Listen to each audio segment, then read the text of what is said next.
same from. concept. But under the That's your world, home. oh, Yeah, no, I came from my mama's the underworld, vagina. which was under the. Oh, okay. Well, that's a different story. Yeah, do you think my mother gave birth like underground, like in a bunker, like this is Fallout or some shit? That would be weird. No, no, no. I meant like hell, the underworld. Like they were dead people are. Wow, wow, I am not that edgy anymore. I don't say shit What? like that anymore. I know people that still like kind of talk like that, and it's like, bro, Just you're last time fucking we played on 30. Monday, someone said your hair looks a little edgy, and I was like, "Wow, they're really calling you out." Yeah, but some asshole saying I'm edgy doesn't mean I'm edgy. I don't know who said that, but That is a good point. I guess my opinion isn't really a good source to go off no, of. your opinion doesn't matter to me at all. Fair enough. Yes, love? I love you. What is Good. this? Get this in the mail or something? Okay. This is for the Play Academy. I don't know what the fuck this is. Okay. Okay. Dad's just like, I found garbage. Here you go. Pretty much, yeah. Love you. That was essentially what just happened, yeah. Okay, I'm gonna go collect the resources from our little. What's the code? I Oh, you sent already it to sent you. it to me, didn't Yeah, I you? sent it to you. Nice. I sent you the code. Got it. Our team is hungry. I need to go ahead and make one of those whatchamacallits, the feed bags. The Yeah, only we can thing make more one now. feedy than the feed bag is the shit bag. Yeah. Okay. Now that we have that's right, we need a water pal if we wanted to really automate the food production. And that's the Yeah, one we don't have. We don't have unfortunately. a water pal. Water Oh, we're pal. at this cave. I'm gonna hop in real quick and just see what it is. Okay. I We just might we sold a might get bunch another of pal. rare stuff from all the pals and stuff we've been killing. Oh yeah, So I yeah. got cash on me. And going in the caves is you get those flowers are each worth like 5,000 gold. So Yeah, I that's just sold one. yeah, It they're was like they're $5,000 easy. they're so useful for what we're doing right now. I need to make a grappling gun. Oh shit, this cave has two of them right at the entrance. What the hell? What the hell? Dude, I'm feeling it. Today's the day, man. I'm Oh gonna shit. kick ass, take names. Do it. Kick that ass. Take those names. That's an interesting saying. Violate their buttholes. What? No, I said kick ass, not penetrate, shoot an ass. Like, Yeah, but if you get kicked in the asshole, that's a violation, bro. you think so? Have you ever been kicked in the asshole? No, I prefer trying not to have that experience. Wow, I didn't know you were homophobic. I guess I am if that's the case. If you don't want to fuck a dude, you are homophobic. Really? Yeah. Oh, damn. This That's is just how it's news to worked. me. That's how it works. I had someone tell me that one time. I had someone legitimately accuse me of being homophobic because I said I wasn't interested in men. I had a girl said that I wasn't interested in her, and so I was inherently gay. I was like, I just don't like you. The level of like arrogance that you have to be like, a guy's not interested in me, he must like cock. Like Yeah, I was that's like, fucking wow. insane. Yeah, I kind of just looked at her and I'm like, what planet of stupid are you from? It's like, no, it's not that I'm gay, it's just that you're repulsive. Everything Yeah. about you is upsetting. Hey, what's up, Lone Wolf? How you doing? Yeah. No, I've legitimately had someone tell me that because I did not was not sexually interested in guys, like I didn't want to have sex with a dude, that I was homophobic. And then at one point I was on a dating app and I mentioned that like, hey, like I was talking to someone, and after talking to them for a while, they said, "Oh, well, I'm trans. Is that a problem?" I said, I don't really have a problem with that. Like, if this were a casual relationship, but I'm kind of looking for something serious, and I'd like to have kids one day, and I'd like those kids to be mine. And I got accused of being transphobic, which is like, I was even like, listen, if this was a casual thing, if we were just hooking up, wouldn't really bother me half as much. Like, they present it as very feminine. I think that's a pretty straightforward answer, though. I mean, that's something that I think Yeah. if you don't have the literal parts or Yeah. for, It then had that's nothing kind to of a do with who they no-go. were as a person or their personality or Right. their gender identity. It had to do with the fact that like I want to have kids one day. It's like to the same extent, like if I met someone, they said like, and I was looking for a long term relationship, and they said like, oh, my parts don't work down there, like I had to have my ovaries removed or something. I was like, I'm sorry, like this has nothing to do with you, but that is a deal breaker for me. It's really sad because even some women who even have all the Yeah. required parts, and even men, doesn't mean they are able to have children. Yeah, and it's one of So those things like if I was with someone for a long time and then something happened and they were no longer able to have children or whatever, I wouldn't leave them for that. At that case, I'd, compromise like, okay, we can adopt or we can do this or we can do that or we can do a surrogacy depending on, how well off we are or blah blah blah, whatever works. But like at entry level, I just met you. That's like one of the filters. It's like, okay, this is being I with mean, that's a you. big thing It's to like, ask somebody, yeah, like, that yeah. you. It's basically like saying like, listen, I being with you, I don't know you well enough to have any sort of attachment to you. But I know that if I enter into a relationship with you, I am already sacrificing something. And like if I were with someone for long enough and I loved them and I cared about them, then I would be willing to make that sacrifice. But I'm not going to make that sacrifice before I even know who you are. Yeah, I agree. Yeah. Deep Convo just Yeah. got here. 9 times out of 10, when me and Mask start stream together, we're talking about something serious. Yeah. Yeah, we're usually talking about something kind of serious. I mean, dude's a behavioral therapist. If I can't use my friends for free therapy, then I don't know what they're good for. I have a friend that I have not talked to in a while. We used to be like really, really tight, and we still are. It's just one of those friends that like we talk maybe once every 6 months because we're both adults and have shit going on. I have a friend like that too, but once he has 2 kids now, and like I still like to think he's a good friend of mine, but it's like, dude, I haven't talked to you in like a year. Yeah. It feels like. I'm going to babysit for a buddy tomorrow. Me and Des are going to babysit for a buddy tomorrow. Guy lives 2 hours away, and he's a friend of mine from the military. I met him in like agency school, and we talk like once every like 6 months. And I'm going to be driving 2 hours tomorrow to go babysit for him because I'm still like Uncle Zach to his kids, kind of thing. Yeah, but no. So my friend's a therapist. Recently like got her master's like within the last like 2 years. And I said, Morgan, how you been, girl? She's like, hey, I've been good. How are you? I said, last month or so has been chaos, but I'm doing all right. She's like, oh yeah, want to talk about it? And my immediate response is going to the therapist mode already.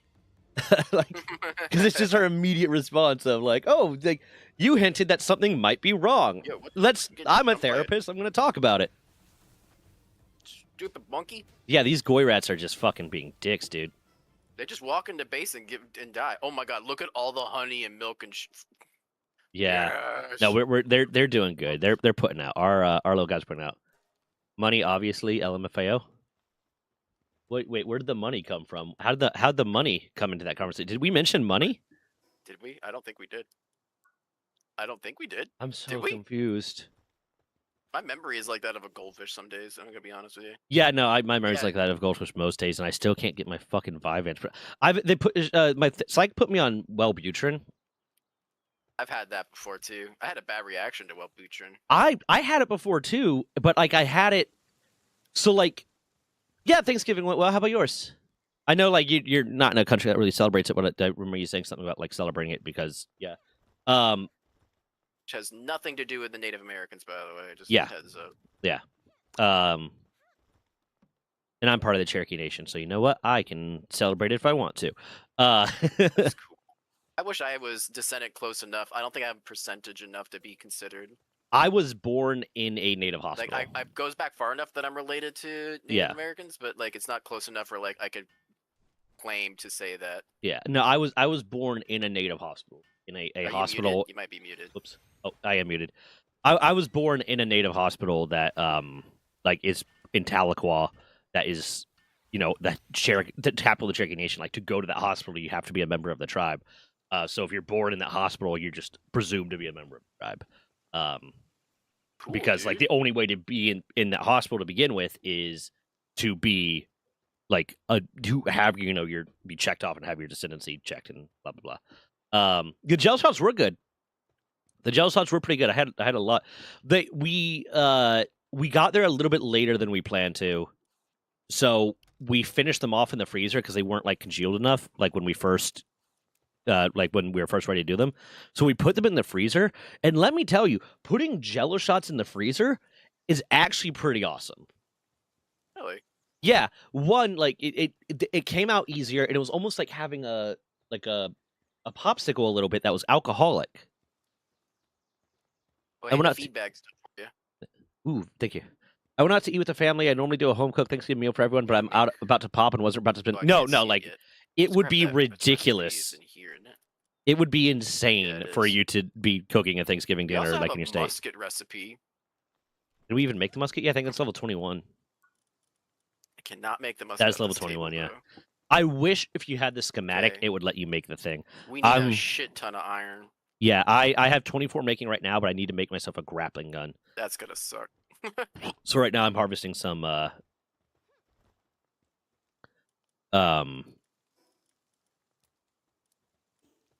Lambell, you better get your ass to. what is the word? Oh I'm my God, they're harvesting not some making it. fiber. We need to build the working stand. Tell them to stop going to the ranch. Okay, you got the work stand. No, You're I muted have again, them. by the way. Shit. I have them set to not be told not to go to the ranch. That way, anytime they're not working, they will go to the ranch. Yeah, I think I'm gonna tell them we have plenty of food right now. The only one I'm gonna leave is the chicken. Okay. I I think we wish get you the could. rest and the cow. We'll tell Beegart to get worked. Yeah. I wish you could prioritize tasks for them like you can in like Oxygen Not Included, where you say, Or okay, just be if there's a this task, you do that for what? Rimworld does the same thing. You can like assign them the specific task. Yeah. Well, you can assign them specific tasks in this. That is something you can do. But I wish you can do it like, hey, kindling is a priority 1 task, and when you're not kindling, then you do the priority 2, and then you do the priority 3.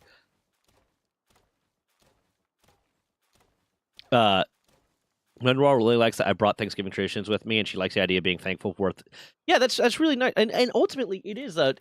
I mean, it's look at Buffy the Vampire Slayer and what Anya says. It's a ritualistic sacrifice too. But yeah, no, it is a really like just kind of nice tradition to have if you look away from like some of the history of it. And honestly, we've reached such a point where like we don't need like the.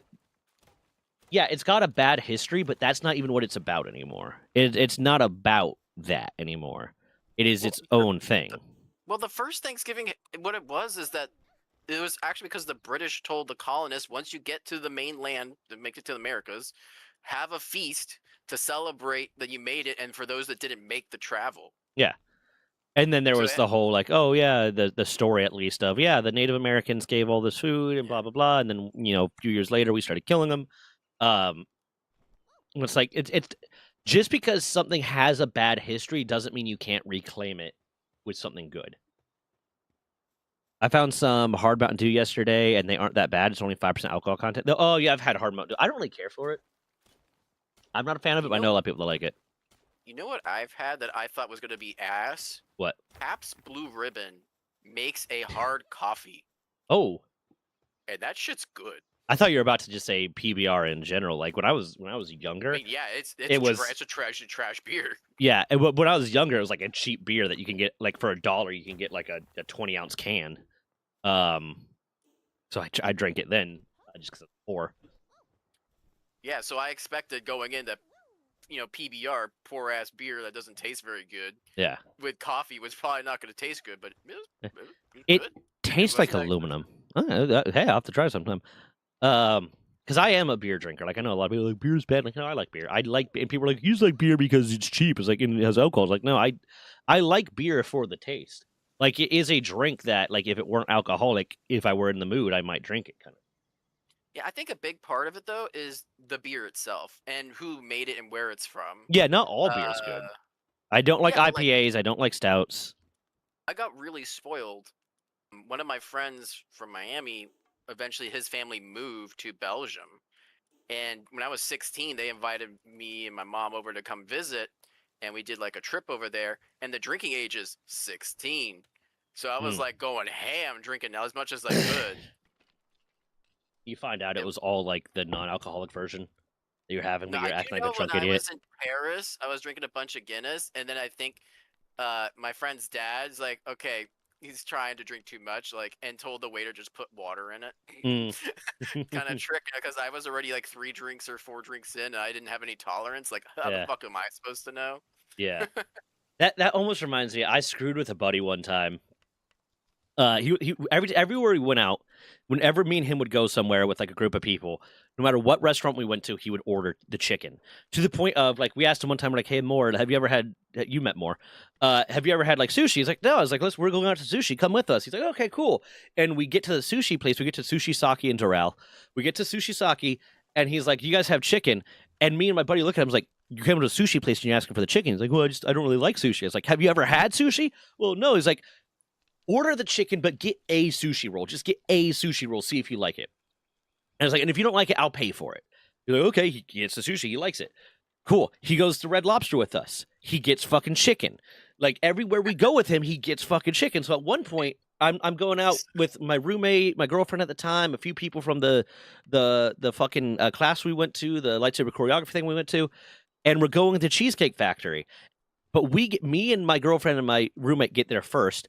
So when we sit down, I go to the waitress. I'm like, "Hey, we have a buddy coming.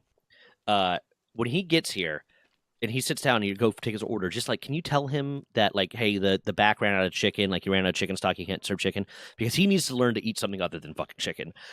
um, and she's like, "Okay." She comes forward and like he's looking at the menu. He's like, "Ooh, this looks good and this is good, looks good."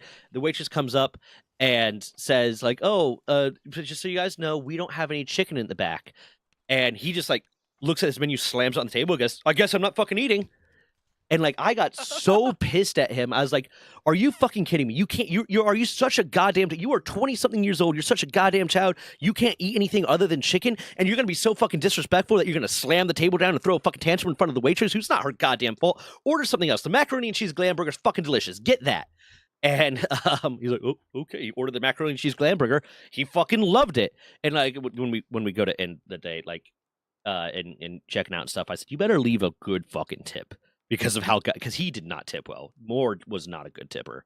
He very much had the mentality. He was like, "Oh well, they should have gotten a job that didn't have a fucking tip."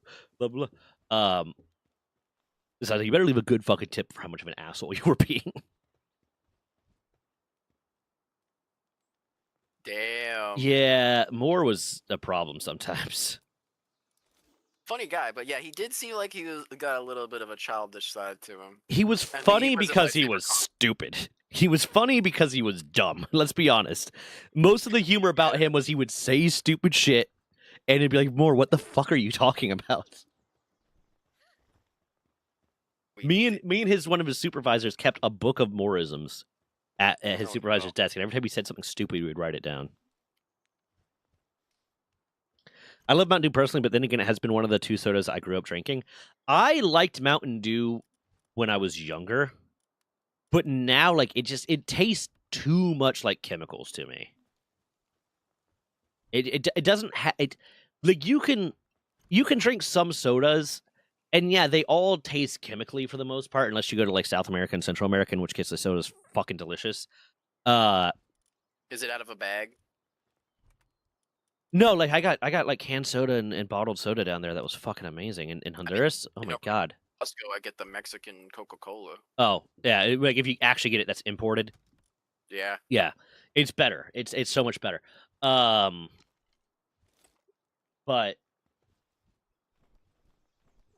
like it all kind of tastes chemically, but Mountain Dew tastes like particularly chemically for some reason. It tastes like it's meant to be medicine or like put into your car. We got a merchant. We got a PAL recruiter coming to our base right now. You got That's the money? cool. You got the money? I think this guy sells PALs. Okay, I'm coming. I hope he has more than one. Remember, there's like one guy only sells one. Oh, he only has Crimis. Yeah, so we get one. So I don't think we can do this. No, because on the soul lock for one, that doesn't really work. Yeah, we can't do it. If we saw like two coming, or if we knew they were coming with regularity, then it would be free to do. But yeah, I don't think Grimace does anything. Not a good base worker, kind of. It does harvesting and ranch. All it does is make wool. Wait, it's a wool maker? I didn't even know that. Yeah, it makes wool. It has fluffy wool. I mean, we've been doing okay on. Yeah, we're fine. We're fine. We can just slaughter a shit ton of. Yeah, we literally we have Azure robes and things that drop wool, just like Yeah, cloth made. it's fine. It's fine. But no, but kind of back onto the Wellbutrin thing. I was on it. Well, one, because I'm mad. I'm a little bit mad about it.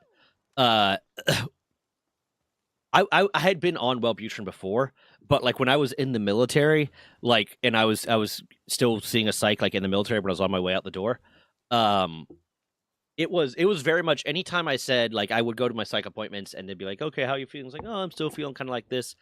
There was like a rigmarole for a long time. There's like a carousel of like I would have the appointments every 2 weeks, which it takes longer. It takes like 6 to 8 weeks for psychiatric medication to really be at its full effect.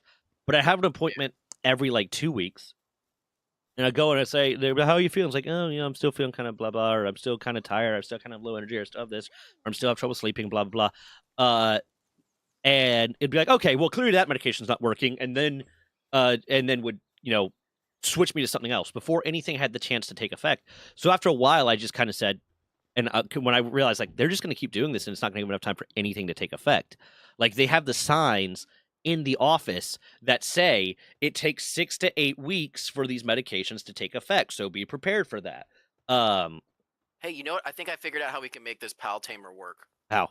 for Ursel. We buy it and then we capture the PAL person. Works for me. Let's do it. Hold on. All right, I'm gonna buy the Cremus. Oh, it's Cremus. I thought I've totally heard the wrong thing. All right, he's running away. Okay. I don't have a sphere on me. Neither do I. Oh fuck, he's got a gun. Oh, give me a second. All right, get a sphere. I'm getting him low. Okay, he's at low HP. We don't have any spheres. There should be one in Oh one wait, of the boxes. there are. There's a bunch of spheres. Hold on. All right, I got his attention. Get in there. Yeah. Get in the ball. Sphere. We could PAL tamer, and then we could kidnap a PAL, to kidnap the tamer. Yeah, okay, that works for me. That works. I think that works. Yeah. I got the Cremus. So we're gonna name it. It's Lone Wolf is in the chat right now.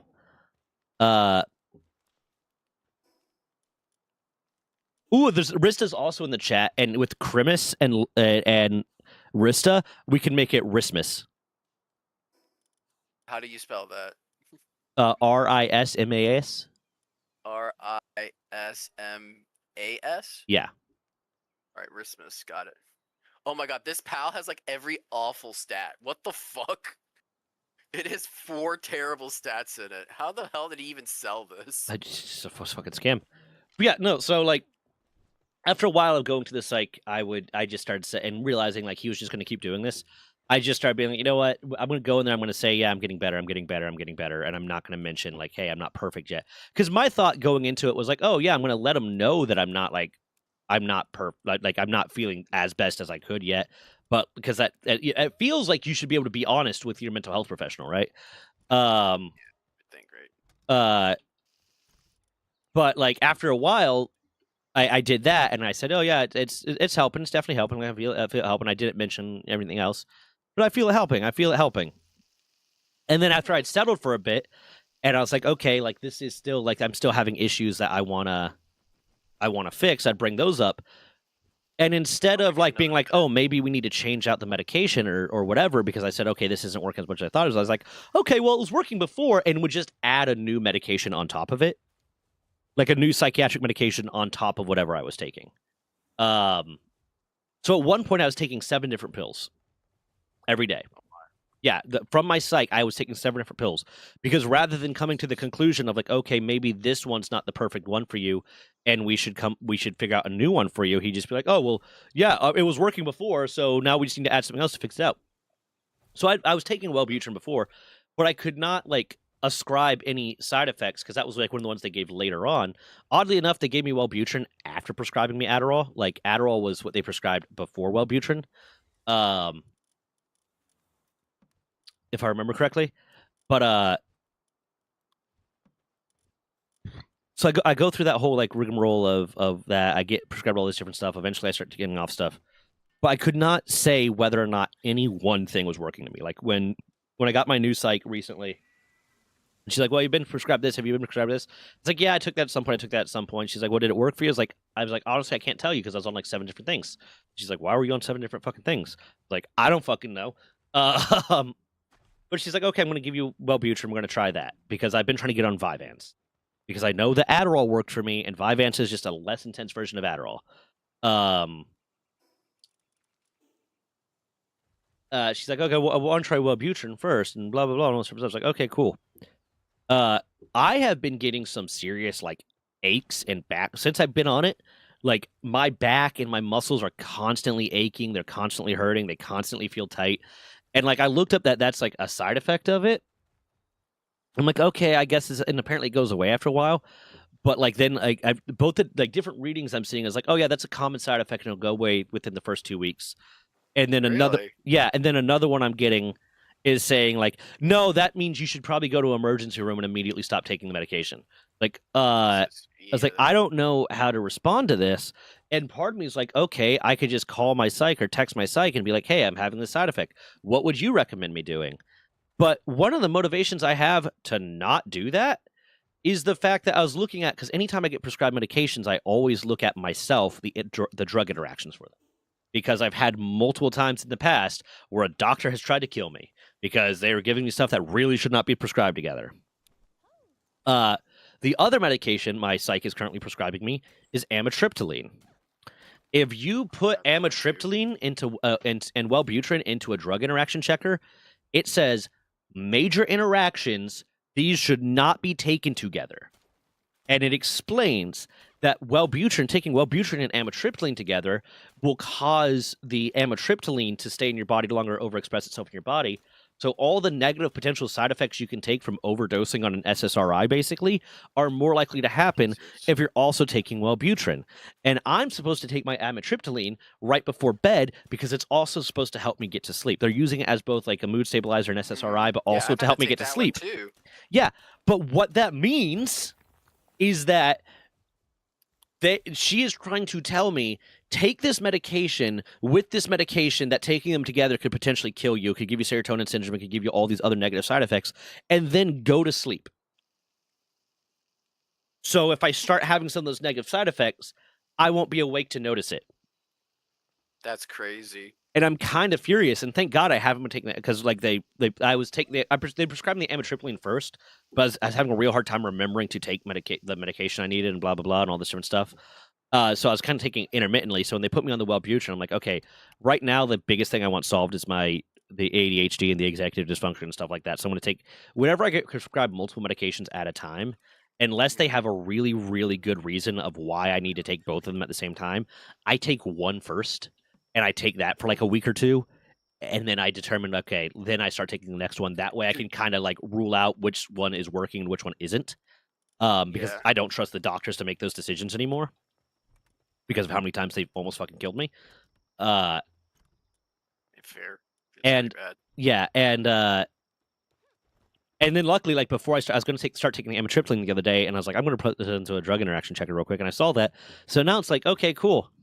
She's going to she's not going to do that check. That's something I feel like doctors should be doing. Any prescribing professional, the first thing they should do is look at all the drugs that you're on, all the prescriptions you're on, and then put them into a drug interaction checker and with the thing they want to prescribe you. Clearly she didn't do that. So now I'm really fucking pissed. I'm like close to the point of being like, I want to get a new psych.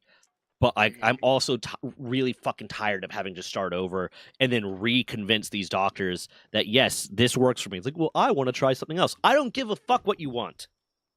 Like, I get the fact that, like, medicine isn't supposed to be this bespoke thing where you walk into the doctor's office and say, oh, I want to be put on this and this and this. And the doctor's like, oh, that's what the customer's always right. No, the doctor generally knows more than you.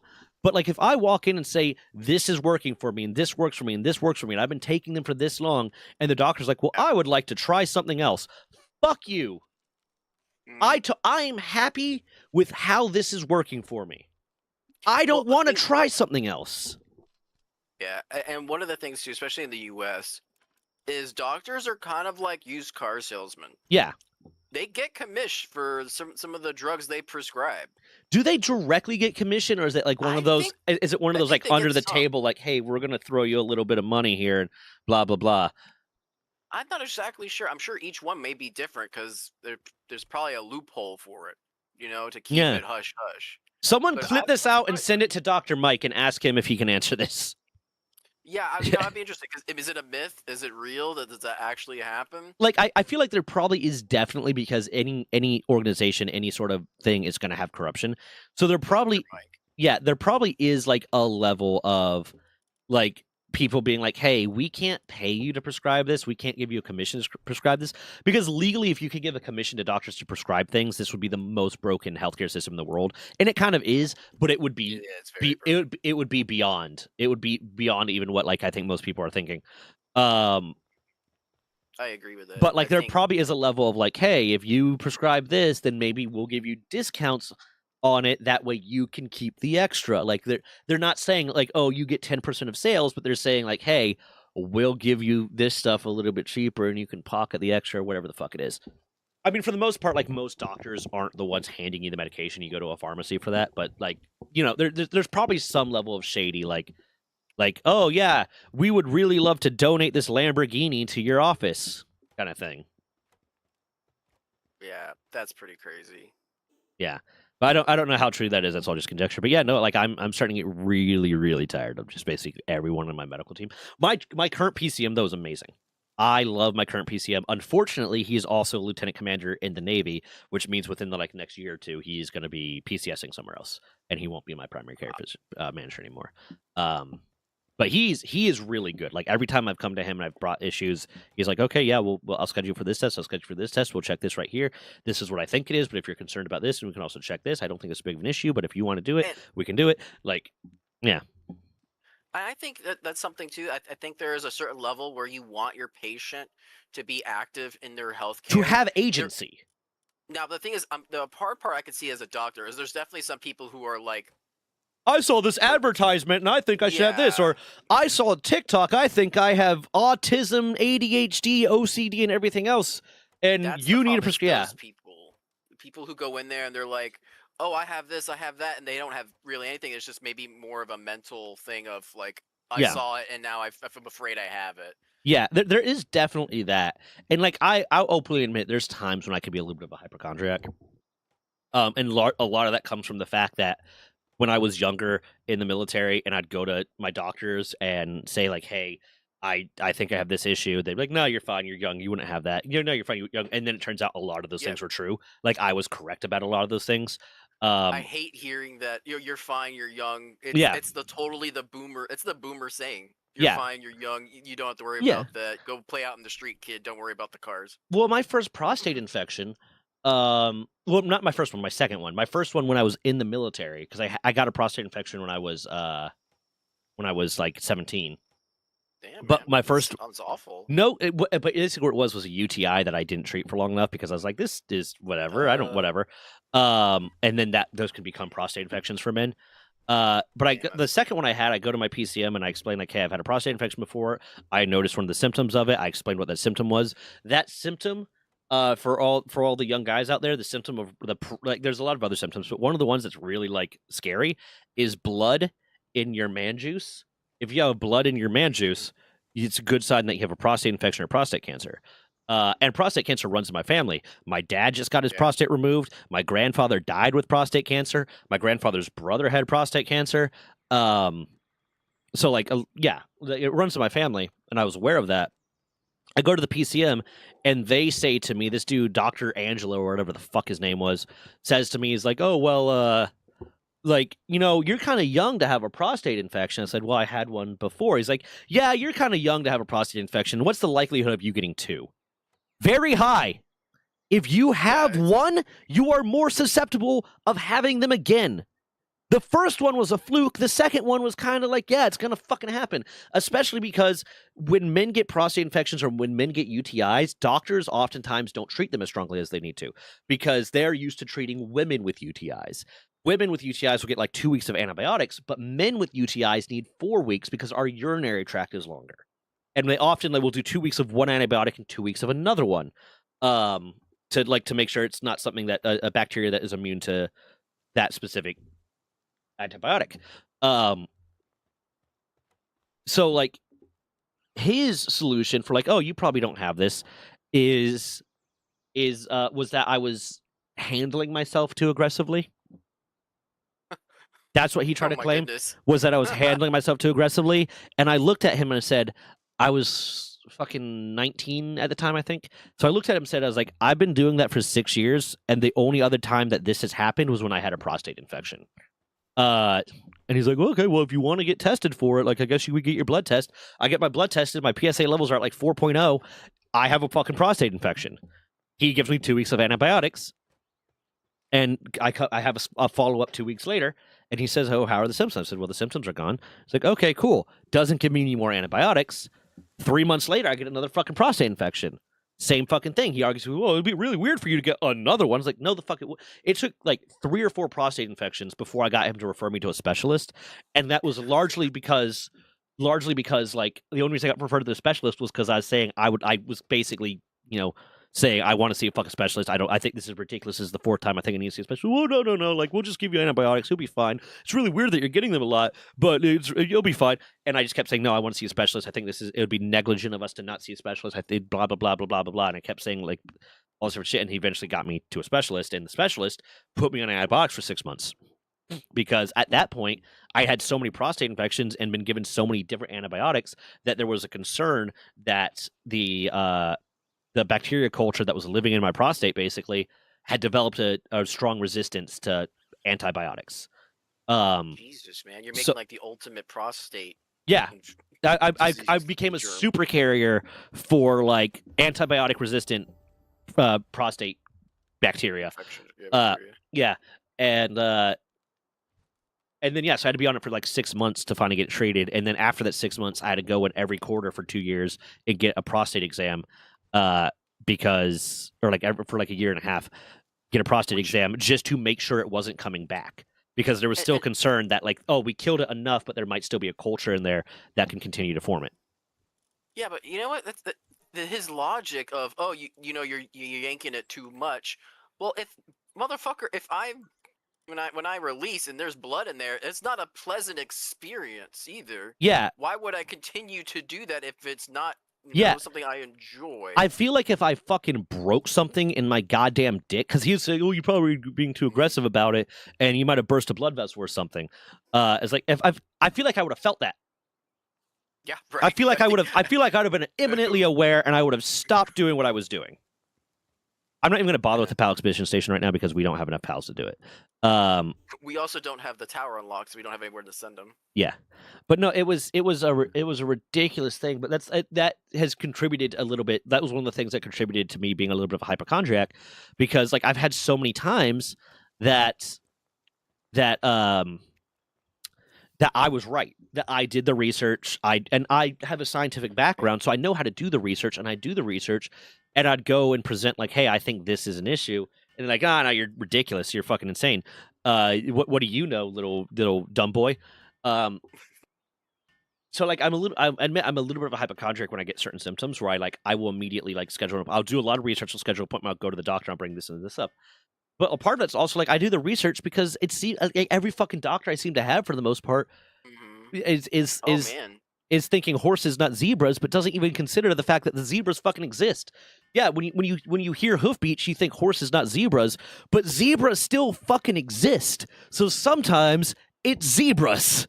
If it walks like a zebra and it attacks crocodiles like a fucking zebra, maybe it's a goddamn zebra.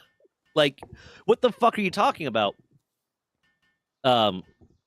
But then, like, interesting analogy. Yeah, it's a common thing in medicine to say when you hear hoofbeats, think horses. Really? Yeah, it's I've never heard that before. Yeah, think horses, not zebras. Well, it's because you get a lot of like young doctors that they have spent, and this happens too, like when you're in like biology and when you're learning stuff like that. You learn a lot about like really obscure diseases and really like unlikely things. So when you see the symptoms for it, you're like, oh, it's that. Like as a biology major, almost every mandatory biology class I have taken has at some point, except for environmental science, has at some point talked about HIV. And every single time I'm in one of those classes and we get to that point, because the symptoms of HIV are basically the symptoms of everything else.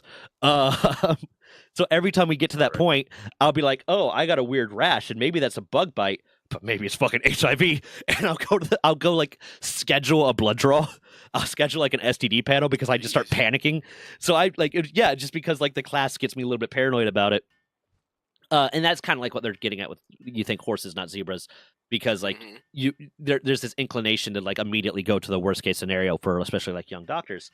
It's a thin cow, yeah. So I have a little bit of that hypochondria and whatnot, but when I go to the doctor's office, I go with and I want to present a symptom, like I say, hey, I did research and blah blah. I go with like, yeah, I read a paper on this, like I read scientific studies on this, and these are the symptoms I'm hearing, and this is what I think it is, and blah blah, and all this different stuff. But like, what tests can we do to confirm it? How can we do the differential diagnosis for this? And depending, like my current doctor's really fucking good about it. Other doctors I've had in the past, I have a pars defect on my L5 vertebrae. My L5 vertebrae is a few millimeters out of alignment, and that is because I hurt my back in the military, and I heard my back pop. Like I remember that sound to this day. Like yeah, and I was in immense pain. Yeah, and warning anyone who's eating. Yeah, well, no, this isn't a gross one. But I heard my back pop. I go to like I tell one of the guys at PT with me. I say, go tell my first class that I'm not coming in right away. I'm gonna hobble over to medical, and medical was like the next building over, and it took me. And they're like the buildings are all right next to each other, so it's like maybe 100 feet away. It took me probably 10 minutes to get there because of how much pain I was in. I go. Luckily, at this point in the Navy, they still had sick call, so you could, if you went in at like 7 o'clock, you could just see a doctor instead of having to schedule an appointment. I go in. Yeah, they don't. I don't think they do that anymore. I go in. I do that. I wait in, and this same doctor who said I was just jorking my meat too hard tries to tell me, like, oh yeah, you're probably just having muscle spasms. That's pretty. That's pretty common for young guys your age. The on-base doctor? Yeah, it's on-base doctor. Oh shit! Yeah, they try to like downplay everything because they don't want to. No, they're awful. Do jack shit. Well, also a lot of them are people that were like. There's some of them that did it because they love the military and they want to serve and blah blah blah. And that's why they became doctors. But a lot of them they barely graduated medical school, so the military can pay them the least amount possible because they have no other options.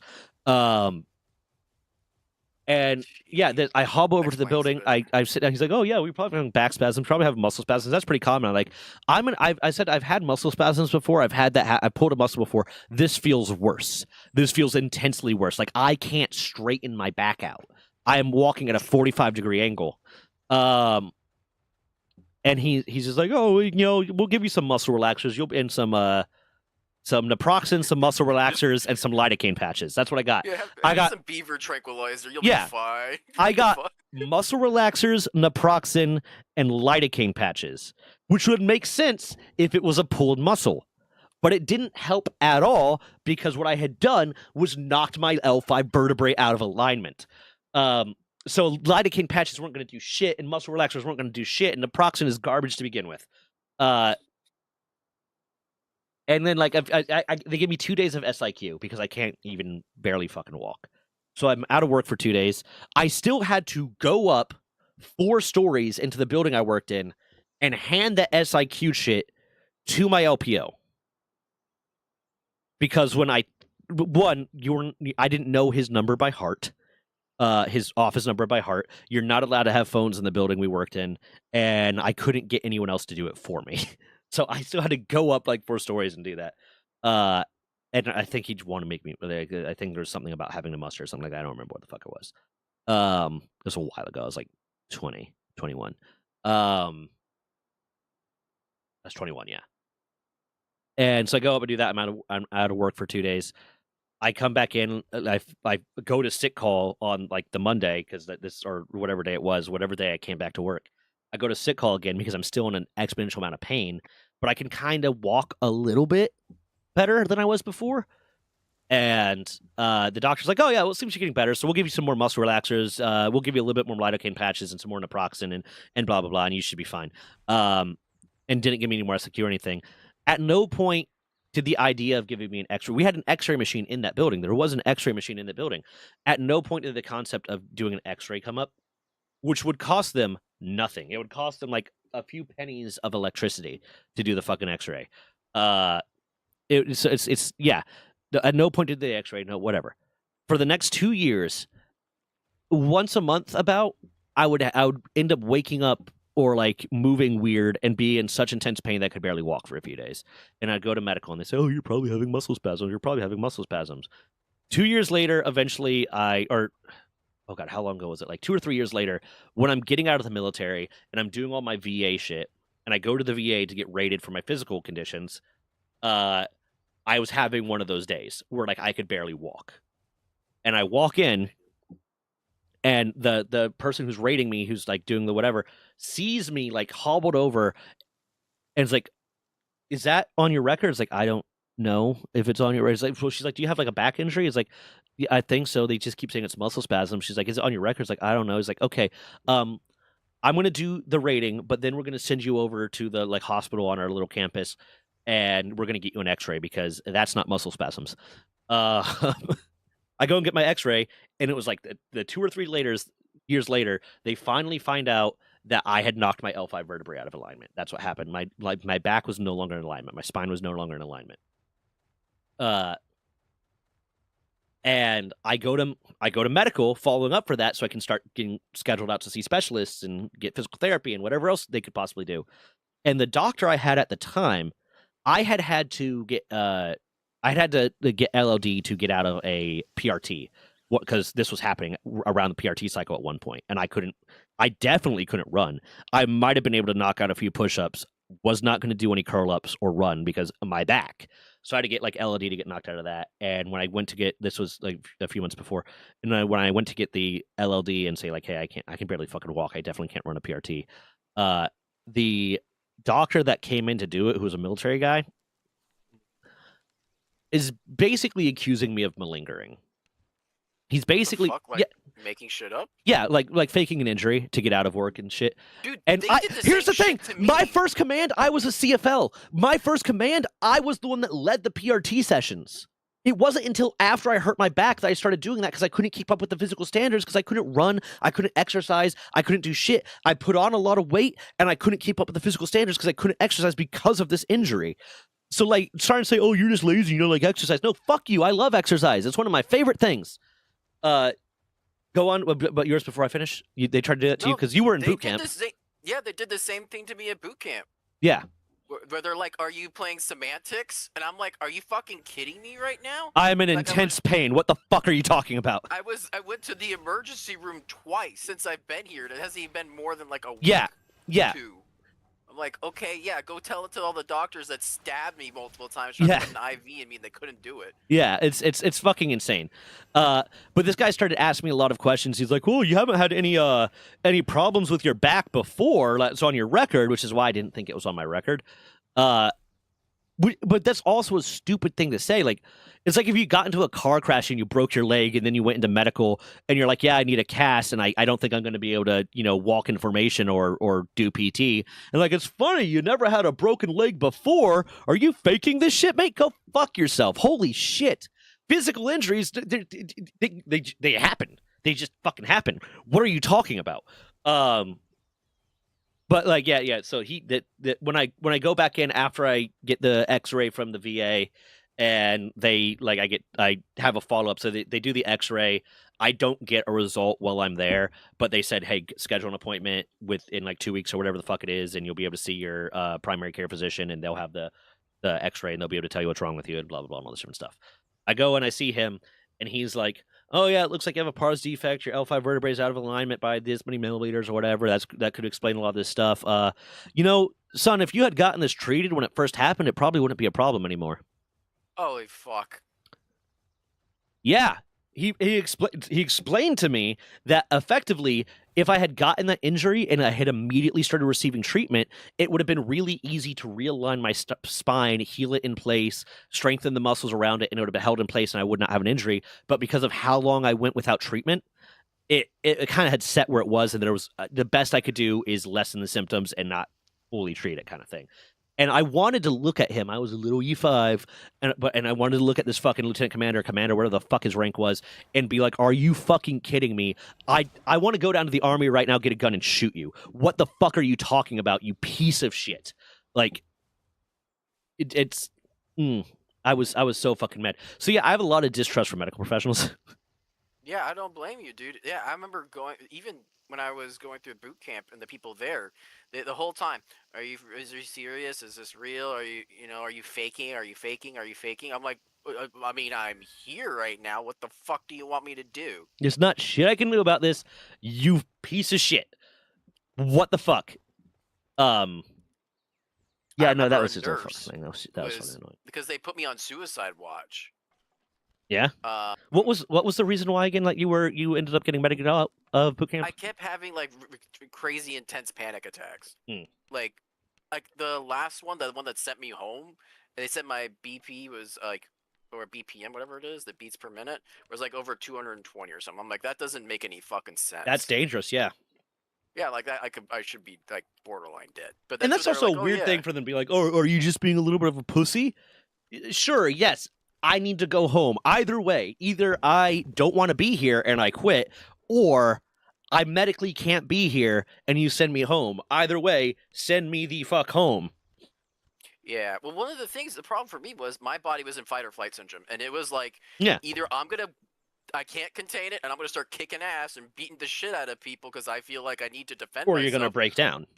or I'm gonna break down. And so I was doing everything I could to like not just beat the shit out of everything I saw on site. Yeah. And I mean, lo and behold, I probably would just got my shit kicked in. There's like 4 Yeah. commanding officers there, and it has nothing to do with it being a logical decision. It's just kind of how that works. Like when you enter that flight or flight state, you are fighting a lot of times. Yeah, But yeah, no, it's sad. the Yeah. nurse, they put me on suicide watch, so they had 2 people at the end of my whatever fucking ER room. Hmm. And then they had a nurse that was also, reporting to me and blah blah blah and shit. And of course, everyone just got shot up with all the shots for, they call it like the can't make crud or whatever. Like it's a sickness everyone gets The after they peanut butter get the shot. in there. Yeah, the shot that has all the medicine in it. Yeah, Pretty the one much, they right? shoot you in your ass and it hurts like a bitch, and then they make you do PT right No, afterwards. That one. I don't think it's in your ass. They shoot you in your arm. Oh, then For I I have don't no know, idea which one. Coast Guard's different. Oh yeah, you were Maybe the Coast Guard. Navy. Peanut butter shot in the Navy. They shoot you in your ass. It's awful. It sucks. Yeah, no, yeah. So everyone with a lot of people on base were sick, and so one of the people on fucking suicide watch was coughing their fucking brains out. Yeah. So I threw him a tissue box. Do you have a crossbow across the yet? room. No, I Okay, I'm don't. about to make you one. I'm about to make you one. Yeah, we have the higher grade versions of them too. Actually, if you can make me I'll make the flame one because I have some. I want to use the flame Okay. arrows because we Okay. have Flambell that makes flame wardens. I'll put the stone in here for you then, for you to make it. Yeah. Yeah, go on. Yeah, I need stone. That's all. But yeah, so I threw the tissue box across. I slid it across the floor to the guy. She came in and was pissed off as hell at me. She's like, "Don't you dare do that!" I'm like, "You shut the fuck up. If I'm on suicide watch, you think coming in here and threatening me is a good reason? Yeah, no, What the fuck? Are you stupid? I How fucking dumb are you?" so okay, so like on that note, and on the fact that the Navy does not give a fuck, the military in general does not actually give a fuck about your mental health. Mental health issues in Yeah. the military are seen as an inconvenience to everyone around you. My ex-wife had to go to the ward, go to the 5th ward, go to the unalive ward, just so people on Twitch don't get mad at me. Had to go to the unalive ward, and I was visiting her every day, kind of thing. But the first day I went to visit her at the unalive ward, like because she checked in like overnight. Basically, she was like not in a really good place. Her workspace was really, really, really bad, and like she was going through some shit. And the first day I go to visit her, I see her walking up, and I go to hug her, and she goes to hug me back. And because it was the 5th floor of the unalive ward at the Portsmouth Naval Hospital, she had to be in uniform in the unalive ward. And when I went to hug her, there's someone at the desk, at the little, like, whatever desk, a nurse, a HM at that little desk, just shouts, "No PDA in uniform! Just because you're in the hospital doesn't mean you don't have to follow uniform regulations!" And I was like, are you fucking kidding me? Are you absolutely fucking kidding me? You have someone here that is thinking about harming themselves, and their husband comes and tries to show them a little bit of affection, and you're going to lose your shit about that? I don't give a fuck about uniform regulations at that point. Like I was so fucking mad. I was so fucking mad. It's insane. I don't, like you said, they're the people. They're the doctors, I guess, that no one wanted, Yeah, and so they ended up there, and yeah, so they're like, just I can't believe that. Yeah, yeah. some of the, and the worst part was the nurse I had that was during the day Hmm. was super nice. She Yeah, noticed that like when the commanding officer came through the hallway, I blocked my door.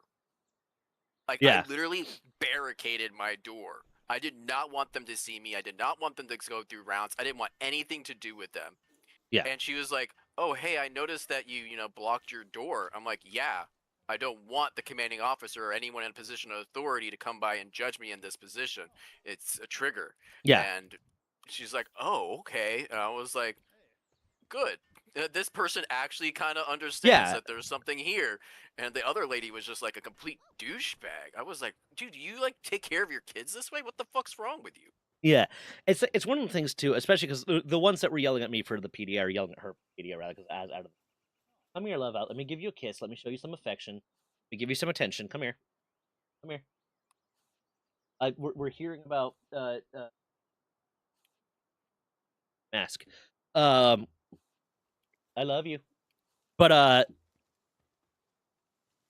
where was I going with that? Oh yeah, no, it's like so that one was an HM, so they weren't a doctor. They were a civilian that joined the military and then was trained how to be a nurse. Effect.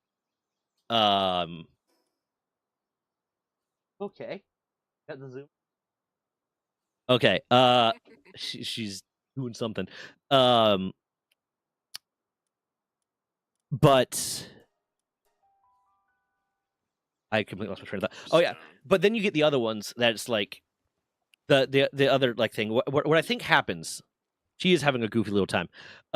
What I think happens is that to do a little psychology here, and you're a behavioral therapist, or at least trying to be. You're not certified anymore, but that's Yeah. that's by choice. Chat. That's by choice. Because there's a distinct difference between I just didn't keep up with my certifications and I had my license pulled. There's a distinct difference between Yeah, I didn't between that. lose my license. I literally just was like, I'm done Yeah, with this. yeah. You're not Dr. Phil or Dr. Oz. You just had better things to do.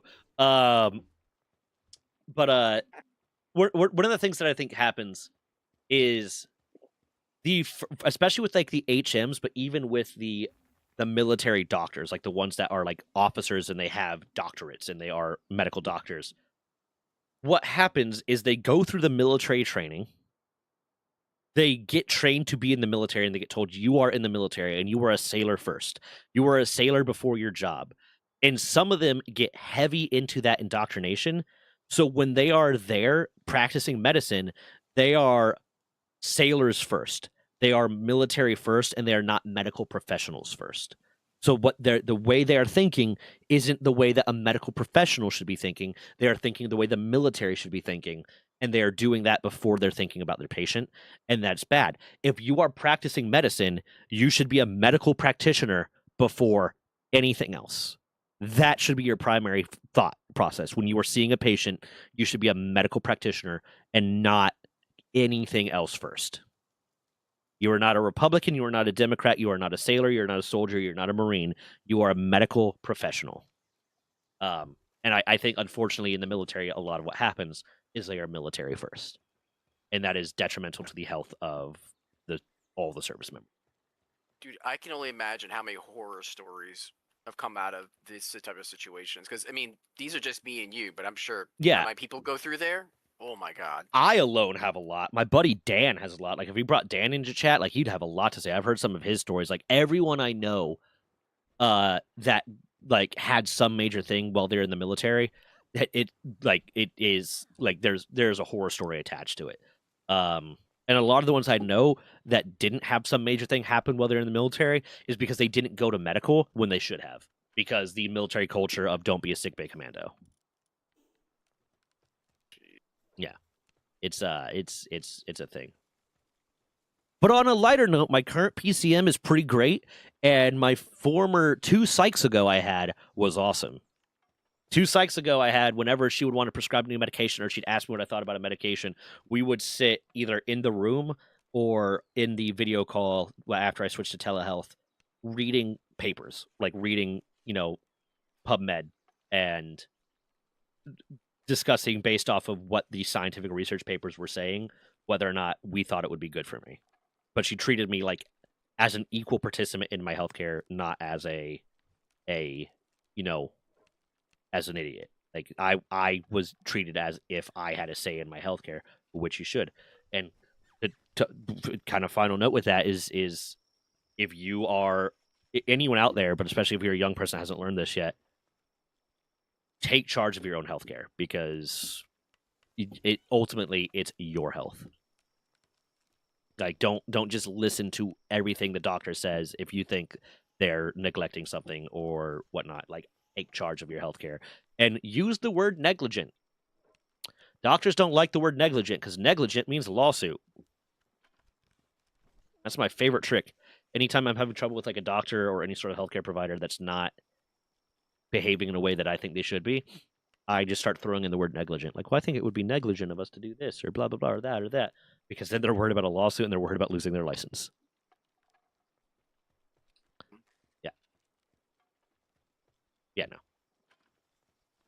That was a weird tangent to go on. You want to kill you want to kill Grisbolt? Yeah, I'm getting ready. I'm getting some fire arrows right now. Yeah, I got 155 arrows. I'm gonna go check on Des because too. she's needing some attention. I'm gonna go give her a few kisses. Okay. Well, Yeah, you make those. It won't take me that long. Just trying to think, what else do we need before we go in there? I'm gonna go check the skill tree and see if we get lucky and if I find a ground move. That'd be really helpful.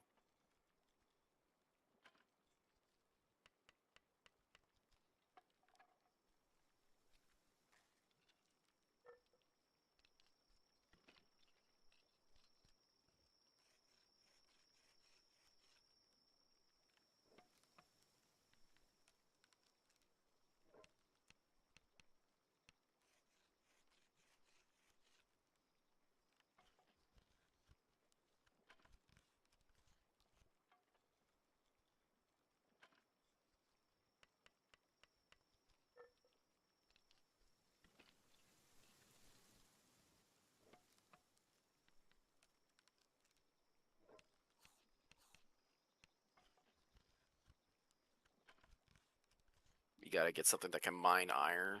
That would be a huge thing for us. If we can get a pal that can mine iron, that'd be amazing. Even just Tombat would be huge.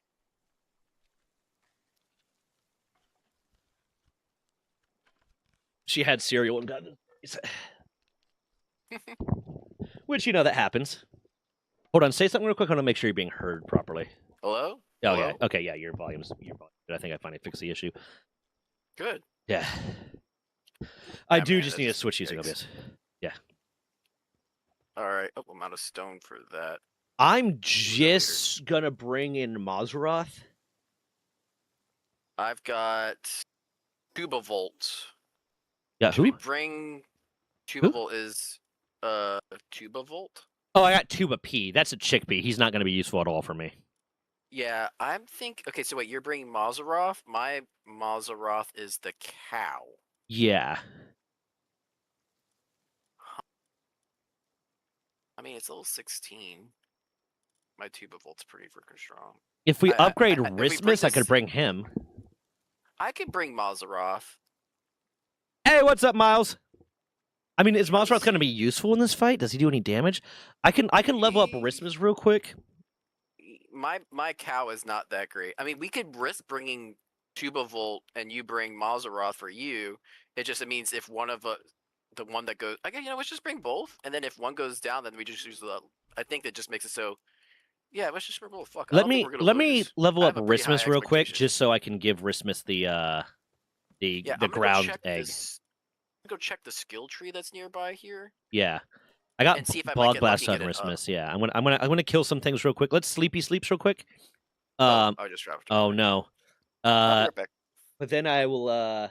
Yeah, unfortunately, so what's happening with the volume, and I figured out, is for some reason, like in my sound mixer, the Discord volume, the individual Discord volume, keeps jumping between 50 and 100, and there's not shit I can do to fix it. Like every time I've tried to do something, I don't know why. I think it's probably like the same thing that is causing like how my headphones are randomly just stop being registered. I think it's probably something similar to that. There's probably something I can do to fix it. I haven't done it yet. But like as long as you can be heard, then I'm happy. Cool. Well, I appreciate it, man. Yeah. And in post, if I decide to make clips or edits out of this, I can just raise the gain easily. Flambell getting to work. If Hell I yeah. increase the temperature, will this cook faster? No. I don't think the negligible increase between like 62 to 65 degrees or something like that is going to make Yeah. metal melt Now, any faster. If we were in like the volcano area, maybe. Yeah. That would, but even then, when you're talking about like the intensity of heat that like that metal would melt at or be workable at, especially like iron, the difference between like 10, 20, 30 degrees isn't really that much, because I think the melting point of iron is like 2200 degrees Fahrenheit or something like that. Yeah, So- I don't know the exact temperature, but it's pretty high because I know glass is Yeah. less, and it's like still really high. 2800 degrees Fahrenheit for iron. So yeah, 20 or 30 degree difference I don't think is gonna have that noticeable of an effect on whether or not the iron's melting fast enough. Well, we say that, but then again, this is we're talking about video game logic. Yeah, You never know, that would right? be kind of a thing. Like I could see them doing something like that and like oxygen not included, where it's like, oh yeah, you can work with things faster if you're in a hot environment.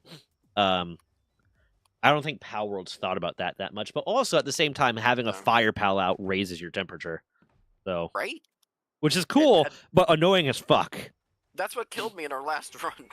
Yeah, Literally, I was like, "Why is the fire not going out? Let me pull out. I gotta fight this guy." And like, "Oh, I only have this guy on me." It's like, this volcano area is like a death trap. well they I would changed. rather go to the ice. Yeah, no, it's if you don't have the right stuff, it's you die so fucking quickly.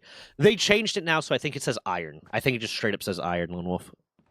Hold on, let me check. But yeah, originally it was more like a copper than it was an iron. When you thought about it, especially like the coloration and shit.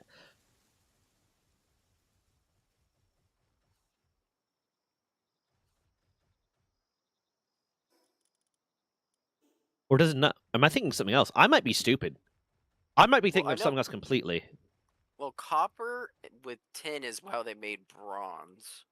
Yeah, and aluminum is brass. Yeah. And then they even started adding lead to some mixtures. Oh, we already got this skill tree a while ago. I guess it didn't respond. Oh, so be it. Well, we've only been on for like an hour, and we probably did that like right before we ended off yesterday Yeah, or Monday. makes sense. Yeah. But how's chat doing? How's everyone in chat? Miles, how are you?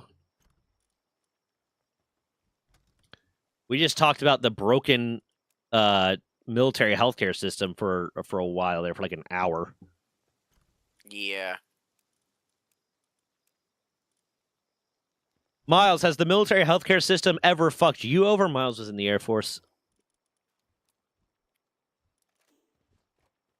Guarantee you it's hell yes. Yeah, I feel like they do it to every single person.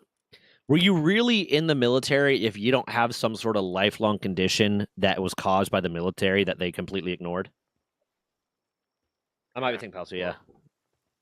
Well, I thought they had, for some reason I thought they had just straight up changed the name, but like I might be thinking of something else entirely. I might have just been doing a dumb.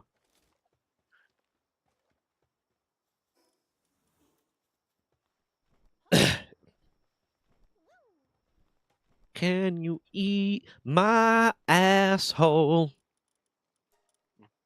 I don't know if you could hear, but Duz was singing "Can You Take Me Higher," and now it's stuck in my head. Oh, Creed. Yeah. Can you take me higher? Divorced dad rock. And you know what? When I was younger, I used to listen to them, and people were like so upset about it. Like I don't know what. There was so much bashing, like for Creed. For me, it was Nickelback, because you're a few years older than me. For me, I really like Nickelback. They did it to Nickelback too. Yeah, I really enjoyed Nickelback. I still like Nickelback. I admit, are they like a technically great band? Like, oh my god, they're doing all this cool shit like Jimi Hendrix and Bob Dylan and all these other people do. Changing No. the genre. No, they're not. They're not doing a lot of like really cool stuff, but they make fun, catchy music that I enjoy. And then, and I've been listening to them since I was a kid. Like they were on my first like iPod Mini or whatever the fuck that the original like iPod had. You Oh know the god, you know the yeah, one that I was like had a one. small It is a mini. rectangle. It was called a mini. Was it? It's the small I think it was. rectangle that you had to use the scroll wheel on to get to music. Yeah. Yeah. Oh no, I had the shuffle. Oh yeah, Remember the shuffle. Yeah, the It was just shuffle. like a USB stick with a play button. Yeah, that's all it was. But like I had it on that ever since then. I loved it. Always loved it.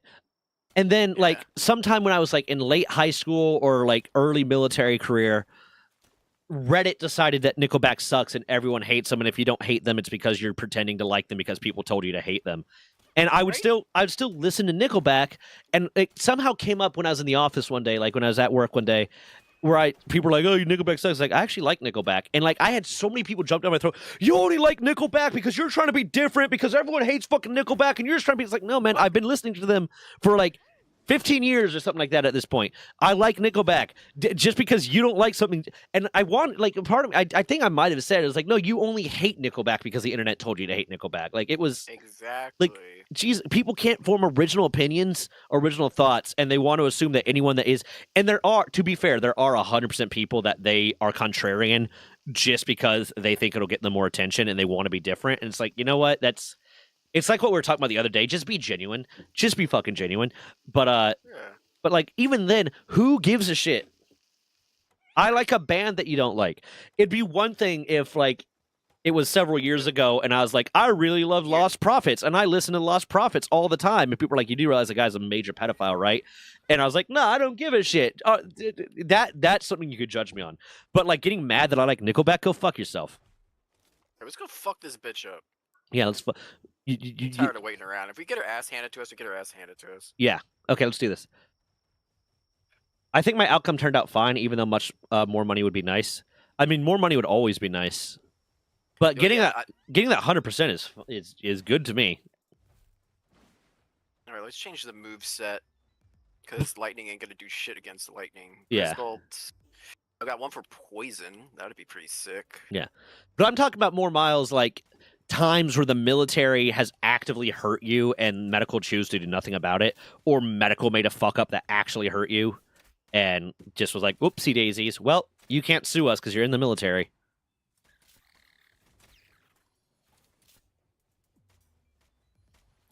All right, let's do this. Do this shit.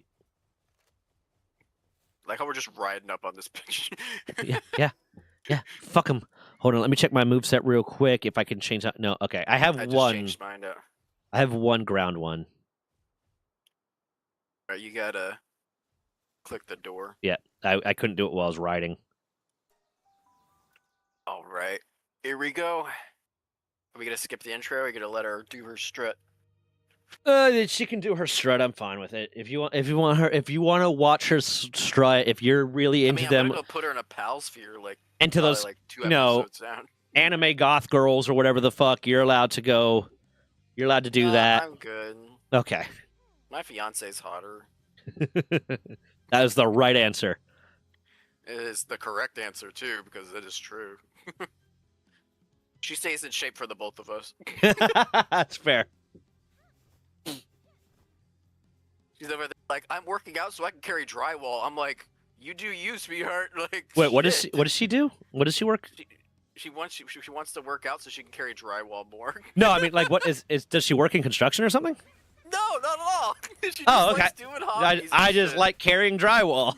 I just like she likes doing construction around the house, and I'm like, it's funny because she'll be nervous. She's like, I don't know how to start. And I'm like, here, let me help you. I just put a hammer through the wall for her. I'm like, now you have no choice. How do Now I there's a hole in the demo- wall. How do I demo this building? You just set the entire place on fire. Demolition done. It's done. Here you go. You can keep it up now. Problem solved. You're welcome, babe. Yeah. No, She's yeah. a very type A personality, but it's weird. She's a type A personality to try to do new things, Mhm. but she's also like an introvert. Like she's like, I'm tired of people right now. I'm gonna stay home. I'm like, Yeah. welcome to the couch. I think that's fair. Like, be like, I want to do things, but I don't want to do them with people. Yeah. The holidays, God, I'm just so tired of people. Yeah, Tuba Volt's taking it like a champ. You do it, Tuba Volt. yeah. The Ooh, fact that we freeze have- motherfucker. He's been getting frozen a lot. I put an ice move on Tuba Volt just to spam it. It's funny, we've been putting him on fire, poisoning him. Like, Yeah, what condition has Grisbolt not had? yeah. Oh, just watch. He did hit your Mazeroth a little bit there. No, he's fine. I'm gonna start using the 3-shot arrow a little bit. I wish these weren't timed because, especially like in the later ones, there's There's just so much health. yeah, and there's so many So much fights that I lose them not because I did bad, but because because I died, but just because I ran out of time. Yeah. No, 100%. Like maybe make it after a certain time reaches, your pals won't heal themselves anymore or something, because there is the tactic of like, okay, just jump around, retreat them, wait for them to heal themselves, bring them back out. Watch. Yeah, Mazeroth just I'm got watching. some more damage on him. If you I'm want to watching. swap, let him aggro to Tuberbolt for a bit. Yeah. Yeah, he's got to do lock on laser. He's gonna miss. Oh, I rebought it back. Okay, he reconnected immediately. He's about to go down. We did it! Wait. We did it! We did it! Yeah, I Not premature. I spoke again, too Zach. soon. I'm premature all the time. I have a problem. Okay, I need to see a doctor about it, but they're just saying You've I'm been jorking. wanking it too hard. Yeah, Zach. they've You've been saying wanking it I've- too hard. They say I jorked my meat card. That's why I'm so premature. Yeah, I mean, I've heard if you jort it hard enough, it stretches it out. Yeah, exactly, man. Wasn't that like a thing on TikTok for a while or something? There are people that believe that shit. Yeah, it's to stretch that lip. But then like even then it's like, okay, you stretch it out, but now it's thin. Like you want a noodle, you go right the fuck ahead. I feel like just Pencil based dick, off general pencil dick, biology. Pencil dick. Yeah, I feel like if you had to choose between thicker or longer, thicker's the better one to do. Like, Putting a point into weight so I can carry more iron. nah. All right, we got to find a merchant now. We completed Dejective 1, beat the shit out of Grisbolt, and wait a minute, hold up. Is that what it's called, Miles? Jelking? Joe. And have you Miles, personally why do you tried know this? that, Joe? Why Have do you know personally tried this? Miles? Jelking is a manual penile stretching or milking exercise with no scientifically proven benefit. Milking exercise. And you're all just advised against it due to the risk of serious injury. Imagine the number of dudes that have just shown up to the hospital like, I don't know what's wrong. I was jelking and my dick doesn't work. I ripped it off. This Zoe here at the Desolate Church tells us if we catch a Grisbolt and bring it to her, she'll accept a quest or something. I don't know. Yeah, it's so you can get Zoe and Grisbolt as a pal, but there's a lot of stuff you have to do. And the only way we're going to be able to get a Grisbolt is if we if we buy one. Yeah, I would say there's some that wander literally near our base. Yeah. I'm loving this random though. We have like pal steel and carbon fiber at like I'm level 15 or 16. Yeah, right. Mega shield, heat resistant pelt armor is gonna be fucking useful for later.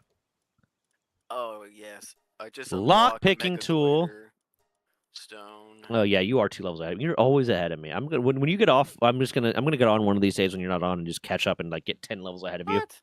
Yeah. Hey, little shit. Okay, hold on.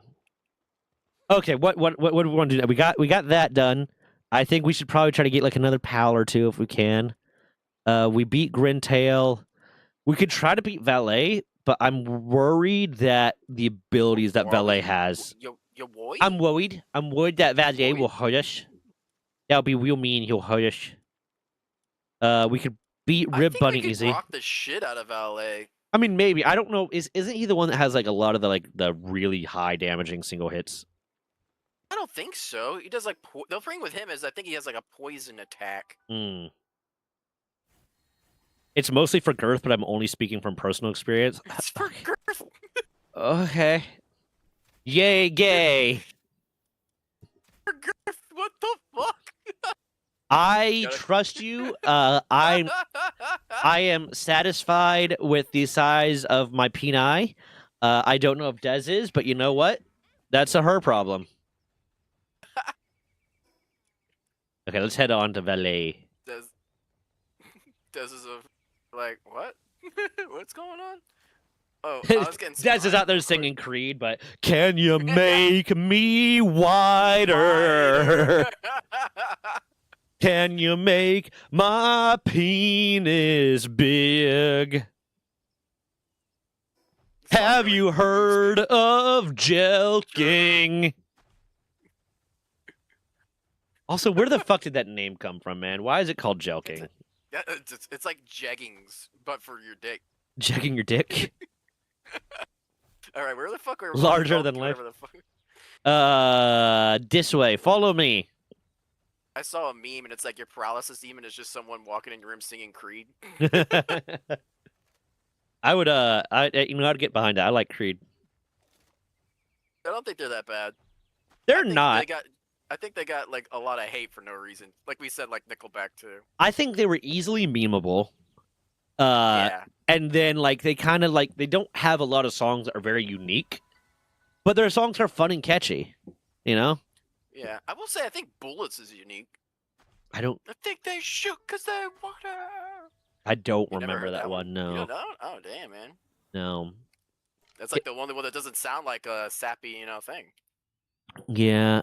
But when bands like really change the style, like I kind of like hate it. Like Linkin Park's One More Light album, the album that had One More Light, like that one was I am such still not loaded in. There that, you go. yeah, that was such a stylistic change that like when I first listened to it, I hated it. And then like I listened to it later. I was actually in like a group therapy session at one point when Chester Bennington, heard him when he ended his own life. I was in the middle of what's called POP in the military, psychiatric intensive outpatient something, which is basically group therapy. And I decided, I'm going to give their music a chance. And one, you realize if you listen to that album that it was basically Chester Bennington's Suicide Note. But two, Yeah. like with context and when you listen to the lyrics, it's like, oh my god, I vibe with this so fucking hard. But like I when it first came out, I heard it and like I just heard what it sounded like. I was like, this isn't Linkin Park. I don't like this. Dude, but you could tell that Chester was dealing with suicidal Oh yeah, notions his entire career. yeah. Poor guy. But the song like Heavy and One More Light hit me every fucking time. Yeah, One More Light makes me sad. Oh, yeah. That song legit like. Oh yeah, There's a couple songs that like hit certain notes that I'm just like, damn, that's fucking. yeah. I can't deal with this. Yeah, and especially like given the context that like a month later he ended his own life. Yeah, it's like I think Stone Jesus Christ. Sour Bother is another song that Yeah, really hits Bother- pulls on my heartstrings. Bother's another really good one. Cold. It's Stone Yeah. Sour's cold. Yeah. The I wild love thing Stone is Sour. the wild thing is that people like a lot of times like that aren't like paying attention. The lead singer of Slipknot and the lead singer of Cold Stone Sour, same guy. Yeah, it's just it's their alt band pretty much. Yeah. It was I saw an interview with him and Larry King, and he talked about he's like I wanted to do things that like just were stylistically like Slipknot, but I didn't want to change what Slipknot was. Yeah, I think that was a genius decision. Yeah. I think because people love Slipknot for what it is. Dude, they fucking go upside down with their drum kit on stage at times. Yeah. That was insane. Yeah, I would love to see them live. I would absolutely love to see them live. Well, David Draymond has a side project too that's more like electronica. Till Lindemann of Rammstein has a side project that's a little bit more electronica, and they're Ooh, both I gotta really listen to that. good. Send me that. I want to know Yeah. that one. I've never heard the side story of Rammstein. I just remember everyone's like, you listen to Nazi music? I'm like, it's Rammstein. They're just German. Here's my one complaint about Rammstein is they have the song America, which is like parodying and Yeah. making fun of America, and a lot of people are stupid. They're like, yeah, he's talking about America. America's great. He's like, no, he's making fun of America, but it's fine. No, 100%. It's like American Idiot. But German. Yeah, but he has the song America, and it's like, and one of the lines in America is Coca-Cola, sometimes war, and I'm like, a band from any other country can criticize how war-hungry America is. You're German. You don't get to say shit. Mhm. The audacity, Till. The audacity. Yeah, really. Next song, we should make a punk rock band. Just called the song's called Axis Powers. The side And just be project like- is just called Lindman. It's literally Yeah. just Till Lindeman's last name is the side project. All right, I will not remember that. I'll text it to you. So you just send me a message so I remember on Discord because I will not remember that. I'm just gonna message you the words Lindemann. I still love like the interview that like Marilyn Manson gave about the first time he met Till Lindemann. He was like, "Well, the first time I met Till, like I went to go shake his hand, but I couldn't because he was on fire." Like, because the dude is he's got like his degree is in pyrotechnics engineering. That's So fucking he awesome. does his own stunts. He makes his own stunts. He's like, I'm gonna set myself on fire, and the insurance company and the stage manager are like, hey, maybe you should. He's like, I want to fucking do it anyways. I'm Till Lindemann. Fuck you. What was David Hell Draymond's yeah. side project? David Draymond's side project was called Device. It has David Draymond. It I like has looking up the obscure music. guitarist, the Filter guitarist, the guitars for Filter, which I love Filter. They're a great band. Could not name one of their songs off the top of my head, but like every time I hear them, I'm like, oh yeah, I love Filter. I know one of them right now. One of them's popping in my head, and I can't even think of the fucking name of it. Hey Man, Nice Shot is the one that like I always think of first Yeah. with Filter. Yeah, there's yeah, good. Alien Ant Farm is an underrated band too. God, I haven't heard that name in a while, but they are a good band. Have they even produced anything since like Courageous? Aren't they? Are they the one that did Smooth Criminal remake, or was that Weezer? They did the Smooth Criminal remake, and it's fucking beautiful. And that was the first It's one I heard, amazing. and I kind of like it more than the The original, the Michael yeah. Jackson version. To Yeah, be fair, I mean- it's more I mean, my style. It is. It's more alt rock, Yeah, but at the same time, like that's what we grew up in. That was our era. yeah. But like, for what Michael Jackson did, it was a phenomenal song. Oh yeah, But Alien Ant Farm just took it and then took it to the next level. yeah. It It- definitely made it better. It's the For same sure. thing, and like almost to the counter of that, like Nine Inch Nails is more my style than Johnny Cash, but Johnny Cash's cover of "Hurt" was better than Nine Inch Nails' original rendition of it. And Trent Reznor even said that. Trent Reznor was even like, "No, man, it's his song now." It's like Johnny Cash. He took that song. Listen, I'm just some little emo boy making a song about addiction and shit. That guy's been through some shit. Like that dude was a hardcore heroin addict. He lost his wife, who was the only reason he got clean. He's close to death right now, to the point where the music video is just him sitting in a chair the entire time. He did that song better than we ever could. Yeah, there's some things that are like that are just like kind of Yeah. the artist makes it, and that's something that we don't have to talk about it, but it's something that AI could never do. That is it's because you hear the stories about it too. You hear the stories about it happening of like a songwriter writes a song, and it's a brilliant song, it's a beautiful song, and then they pitch it to an artist that they want to do it because they're like, hey, I made this song for you, and that artist is like, this song is not for me, because they know well enough like their own style, and they know well enough the industry that they're like, there's someone that would be better for this. Like you wrote a great song, but I can't do this song justice. And you hear those stories sometimes. Yeah. Yeah. And it's one of those things too. It's like sometimes it's just like, yeah, you might have written a song, like Trent Reznor might have written the song "Hurt," and the Nine Inch Nails rendition of "Hurt" is good. It's not bad, but the Johnny Cash one is just better. It's just objectively better. Which is funny because another band that did a Johnny Cash, Dragon Force redid Ring of Fire. Well, "Ring of Fire" was a cover of a Tom Petty song. Yeah. Yeah. So does that mean Johnny Cash covered it? Well, that's the other thing too. People say a lot of Led Zeppelin songs are what's the guy's name? Somebody else's songs. God damn, I forgot his name. Well, you know the song "Whiskey in the Jarro" by Metallica? Yeah, that's not a Metallica song. Whiskey in the Jarro was Metallica covering a Thin Lizzy song, and Thin Lizzy was covering an Elvis Presley rendition, and Elvis Presley was doing an Irish drinking song. That was from like the 1600s. Yeah, that's what I remember it being, an Irish drinking song. Aside from like Enter Sandman, Whiskey in the Jarro was one of the most iconic Metallica songs, and it was a cover of a cover of a cover. Right. That's crazy. Yeah. I mean, not to take anything away from Metallica, because Yeah. they have some No, and the rest of their albums just damn the amazing. Disturbed version of Sound of Silence. The Yeah. Disturbed version of Sound of Silence is such a beautiful rendition, and the original one was good. But Disturbed doing it is it brought a difference to it. And then Land of Confusion. Land of Confusion was a cover of a Genesis song. And the original Genesis one was really good, but the Disturbed one and the story is kind of the same, because sometimes what happens is the musician that is singing the same lyrics but putting their flavor onto it changes kind of the story of the song. And that's one of the reasons why I'm really really into music videos. I'm really Oh into my music goodness. videos because I like the story of the song a lot of times. I like seeing that Yeah, rendition of the right? song.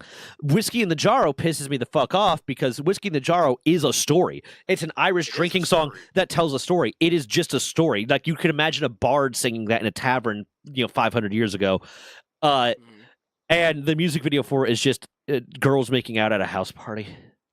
What the fuck? Metallica, you could have done so much better, dude. Oh god, Huh? yeah, James Hetfield, you could have done so much fucking better. Like, what Yeah, the fuck is wow. wrong with you? It's the most disappointing music video for me ever. But then, like the Disturbed cover of Land of Confusion, like the songs are both telling the same story, but it's telling it in a different way. Like the Genesis Yeah. one is like lamenting. The Genesis one is lamenting what is going on in the world. It was like during the Reagan era and everything else, and there's the Cold War was in full swing, and it's lamenting what's going on in the world. The Disturbed one is rebelling. The Genesis one is we're in a land of confusion and shit's going to hell and oh my god I feel so far for the kids and blah blah blah. And the Disturbed one is like, no guys, rise up and fight against it. Fuck it. Fuck all of it. Like it was. Okay. So it's the same lyrics, exactly the same lyrics, but the story behind it is different. And like that's one of the things that you get with covers that I really respect and I really like. Yeah, I will say there is one cover recently that I'm not a big fan of, and I know it's me being a millennial, probably being a purist, me, old man shaking his fist at a cloud. Is Blue Dabba Dee Dabba Die? What? If I was blue, they redid that, and Why? they changed they changed the lyrics like entirely, dude. Hold on. Okay, we're looking this up now. Give me a second. No, you don't do it. Don't do it, man. I'm I'm warning you. You don't want to see it. blue. They did the new generation did a version of it that is completely different, and they're like, "Oh, I love this song," and it's like, "This isn't how it's supposed to be sung. This isn't." The lyrics are completely changed. It's Uh, not the same. It's just the beat. you said it's a new generation. Well, no, that's not the name of the band, but I don't know the name of the band, but I've heard they've done made like A songs Decade on in it Blue and like cover. short. Steve Void. Strange I have Fruits no idea. Music. Sound I of don't know. I Legend. don't want to know, man. You're welcome to look it up, but I'm telling you, you probably don't want to. Because people are like, "Oh, this song's great. I love this guy," and it's like, this isn't the song. This is he's taking this. No, listen to this one. The one by Void, the lyrics are the same as far as I can tell. Um, Oh another no, one, someone did it. Limp Bizkit did a cover of Behind Blue Eyes, which is the lead singer Yeah, of Genesis. What's his name? but Behind Blue Eyes was by the Who, Was it right? Or was that? Or was that? Are they also covering?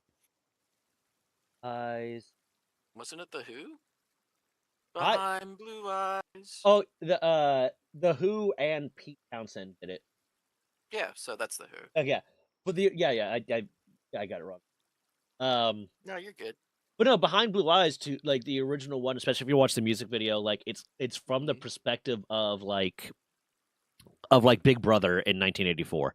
It's like it's from the perspective Yeah. of someone who has to be like, hey, I'm trying to do the best or whatever for my people or whatever the fuck it is. Not like Big Brother was good, but like it's kind of from this like I have to be the bad guy and it's so lonely here being the bad guy and blah blah blah. At least like when I was the last time I actually bothered analyzing the lyrics, which was a long time ago, that's what I got out of it. But then like Mhm. the Limp Bizkit one, if I remember, it's more about like addiction. It's more about like recovering from addiction and the kind of the loneliness of recovering from addiction. And I don't think they changed the lyrics at all. Like I don't know, I didn't notice any like lyrical changes. It's just like the delivery of it and the music video and like what they're saying with it is I different. never heard the Limp Bizkit version. It's good. I do like the original though. It's very good. Okay, Blue by DJ Nicholas in 2020. I'm gonna have to find it. I'll have to pull it up and send it your way. But I don't know. I think it was Blue Dabba Dee Die, or it could be another iconic like millennial song Because for a I don't know generation. And how you would change that song and make it any different. Like it's such a nonsense song. yeah, It's exactly. It defeats the whole purpose. But I it's because s- they used the beat and they changed the words to yeah, match the beat. yeah. So it sounds very similar, It's but like not being close. I remember when I was younger, like we would get into huge argument, and this was before like Genius existed and before you could easily Google lyrics and get an honest answer. Yeah. We would get in, me and my friends would like argue about the lyrics behind songs a lot of times and what the lyrics actually were because you couldn't figure it out. Like there's no way. Like our generation, we didn't. The internet existed for us, but it wasn't what it is now. Like you couldn't just go to the internet and get every answer that you want easily, and a lot of the information that was on the internet was fake. There weren't like a lot of reputable sources. And it's what was I think it was like. Hold on, let me look up the actual lyrics.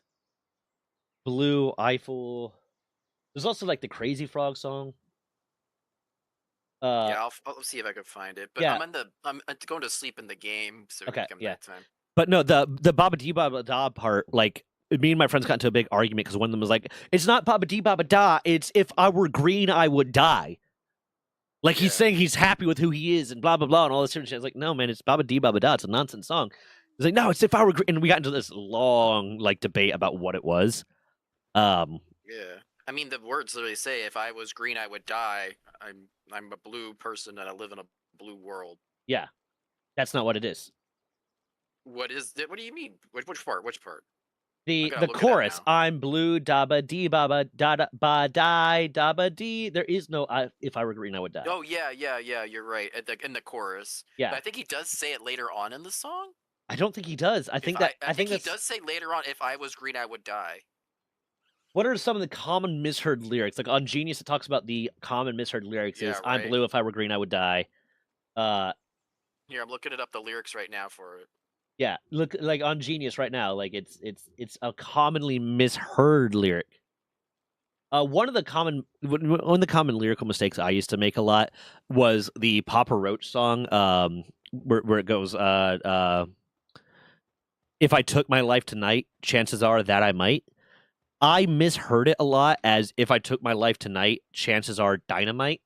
Like he's saying he's gonna. Yeah, it does And sound like chances. my like 7-year-old brain, dynamite. yeah, my It does 7-year-old sound like brain, that. yeah, I heard it. I was like, oh, he's gonna blow himself up with dynamite. Like that's what he's gonna do. Yeah, That's I've what I heard that thought. before too. That for so No long. way. I just looked it up. I don't see where it says, "If I was green, I would die." Yeah, if you're on Genius and you go to the common misheard lyrics section, it has not that. in there. Oh wow. It's sounds not like in there. Dabba dee dabba die. If I was green, I would die. You have been wrong. Syllablic. You have been Wow. wrong about this for 20 years. Yeah, I was. Longer. When did this song come out? This song came A long out time. 1999. You're 4 years older than me, so you were wrong about this for 9 years, or for 26 years. You've been wrong about this for 26 years. Congratulations. Yeah, it ain't the first time. I ain't gonna lie. I've been wrong a lot of shit. It makes me wonder though, like a lot of like old songs that like I listened that I just learned when I was younger and I never bothered looking at it. No, I think I found it. I don't think it's on Blue I Would Die. I think it's the Discovery Channel song. What? You know, Make Love Like You're on the Discovery. You know that song? Oh, what the fuck? You weren't. I was being touched. I was being touched. I kept feeling something on my pocket. I'm like, something fun. No, Dez crawled in here, touched me on the pocket, and stole my soda. I'll be right back. Give me a second. You're talking about Bad Touch by Bloodhound Gang, by the way. I'll be right back. Is that the one? Because it also says Haley Williams did one, dude. Woman.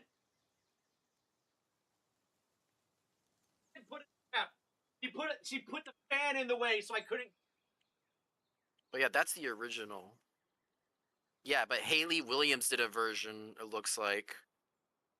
When was this posted? It says this was 4 months ago. I gotta listen to this. Apologize to chat or receive a spanking. I ain't apologizing for shit. Not you, Dez. Oh. I am the And one no. that spanks. I respect no. No means no, chat. Even if you want to spank your girlfriend because she was being bad, motherfucker. What are you trying to do? Let's see here. It's supposed to be like this. Haley What are you doing? Williams. Why are you taking the cord? Discovery Channel. Stop it. Haley Williams. She's the singer for Paramore. Yes. What about God. her? She did a cover of Discovery Channel. It's called Bad Touch. What? Des, give me my Yeah, fruit that has pineapple in it. yes. It's called Bad Touch. You are right. Yeah, that has pineapple in it a little bit, so it might kill you. This is becoming a problem. Can't be right, right? What? I did not know that she did a cover of that. I do love Haley Williams. It doesn't sound. It doesn't. I do and I don't. Like, I'm gonna be honest. I'm gonna throw it out there. Hot take. Paramore was amazing in the beginning, and they fell off. They tried to modernize in a way that I think alienated some of their audience for sure. But I don't necessarily blame them for that, because it's one of those things where, like, a lot of bands that don't modernize, they kind of die. You know, they might still do shows and stuff, but those shows like don't sell out, and they lost their punk vibe, man. Yeah, but they're like in their 30s now. So good. They're in their 30s now. So like it's like I don't give a fuck. Punk ain't dead. Yeah, punk ain't dead. Punk's dead. Yeah. Punk. What the fuck? Punk's not dead, but at a certain age, it becomes really disingenuous. Like if Hollywood Undead was still putting out songs about wanting to fuck teenage sluts, that would be a little gross, right? I mean, Avenged Sevenfold does songs about necrophilia. That's different, man. A fucking little Piece of Heaven is great. I love Little Piece of Heaven. This is all about necrophilia. It's 100% about it. It's 100% necrophilia. It's not about necrophilia as much as it's about like toxic relationships and abusive relationships. Of this girl rejected 100%. A man, so he killed her but kept her alive to fuck her because he's obsessed. Yeah, of all the songs to like. Yeah, Jesus, but it's a good song. I wouldn't say good. Bat Country, A Little Piece of Heaven, Beast and the Harlot. Like, I want to see them live so bad. I want to see Korn live too, but I don't think they tour anymore. I mean, they can only go to Nebraska. God, it took me like half a second, but that's I'm not happy about the pun. What pun? I'm really upset. Fuck you. Damn, this genetic researcher is over here just popping these turnacles with a gun. I need to look up why are they called Korn, because I've heard the story before, but I don't remember what it is. Oh my god, my fingers are off. I typed everything wrong.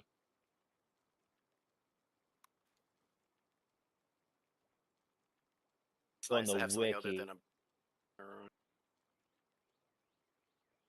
Damn, that's a shit ton of damage. The wiki just says, when thinking of a band name, someone suggested Korn, but the band rejected that name, but Schaefer later had the idea to spell the name with a K instead of a C and a backwards R. So he's like, nah, Korn's stupid. But Korn spelt like a toddler. That's a badass name. Okay, hold on. You know what that just says? Dyslexia sells. Apparently. That's what it was they're catering to, they were pandering to the dyslexics. Have you heard of the O'Keefe Music Foundation? Like George O'Keefe, the lady who painted vagina flowers? No. The O'Keefe. That's vagina flower lady, dude. Yeah, well, this is a different O'Keefe. The O'Keefe. I don't think it is. I think it's the same. Am I actually saying it wrong? Hold on, it might not be O'Keefe. The O'Keefe Music Foundation. Hold on, let me find the wiki.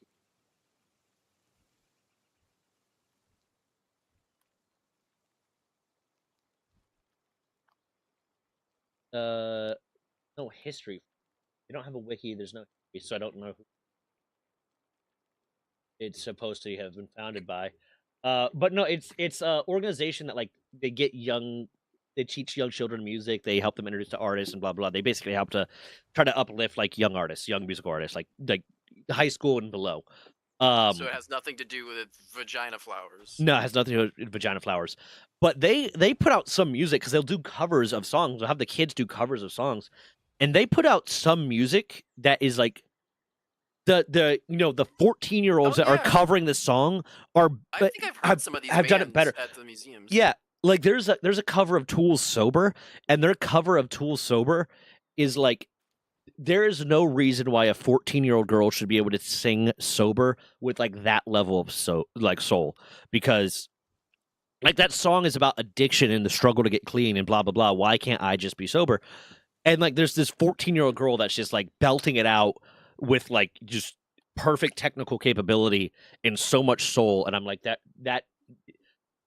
you shouldn't be able to do that. That is insane. It's really good.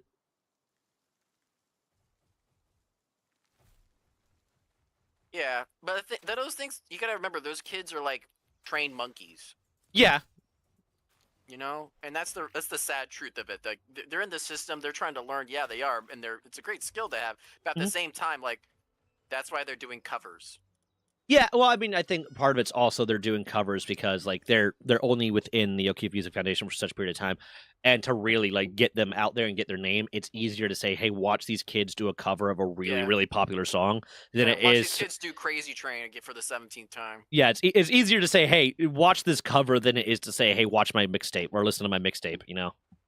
Yeah, which is sad because that's where garage bands are. That's Yeah, what garage bands were for, man. yeah, You make that shit. I used to be in a garage band. It was a lot of fun. yeah.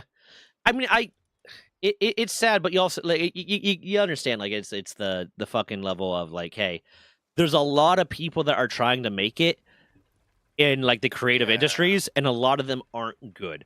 So if you and it's like maybe through no fault of their own or maybe through a fault of their own, but you can't really like blame the music producers for being like, listen, I don't want to listen to the 200th Yeah. mixtape I got today.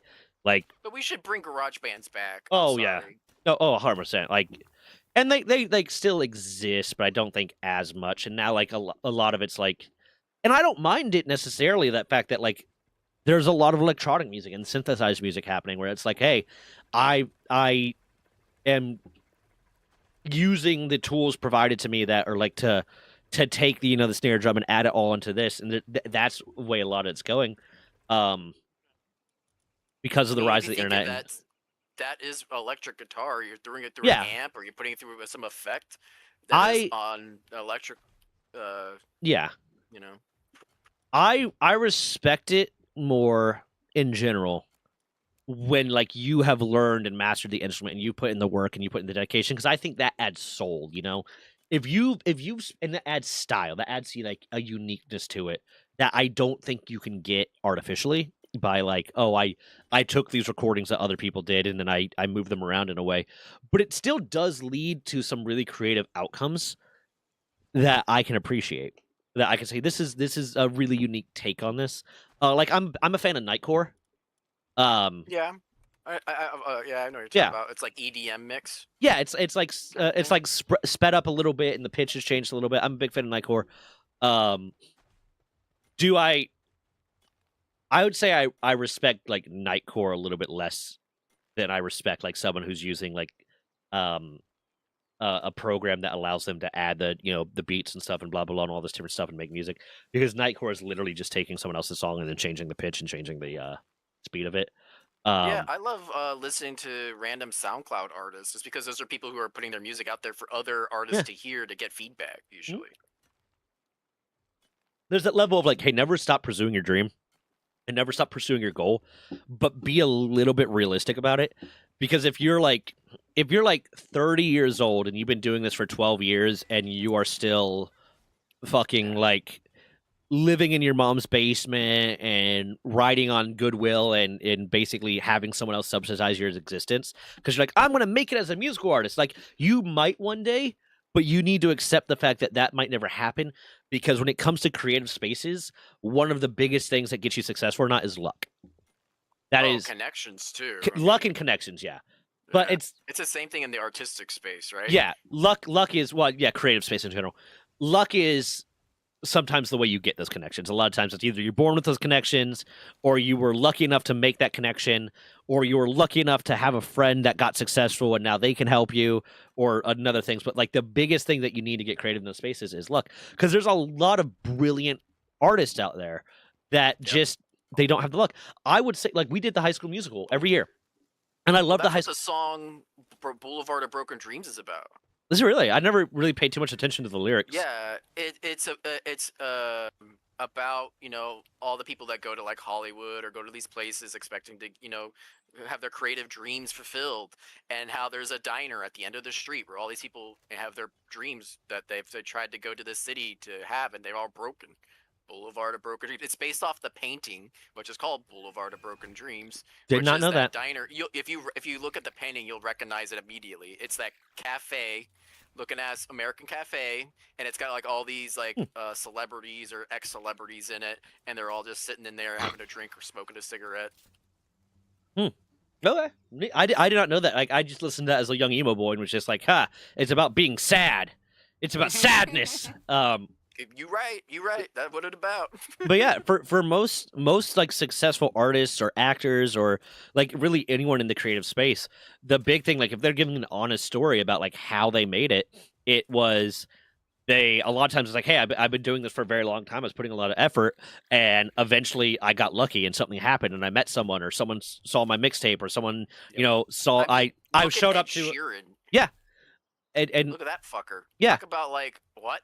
Yeah, and well, the two stories are generally like, oh, I got super lucky, or well, my dad was in the business and he introduced me to a friend. I thought Jamie Foxx is the one that found him, and then like oh, this kid. Yeah, no, Jamie Foxx. Jamie Foxx was the one that found him. Yeah. Yeah, and Yeah. so it was all about the fact that someone bigger than him took interest in his work.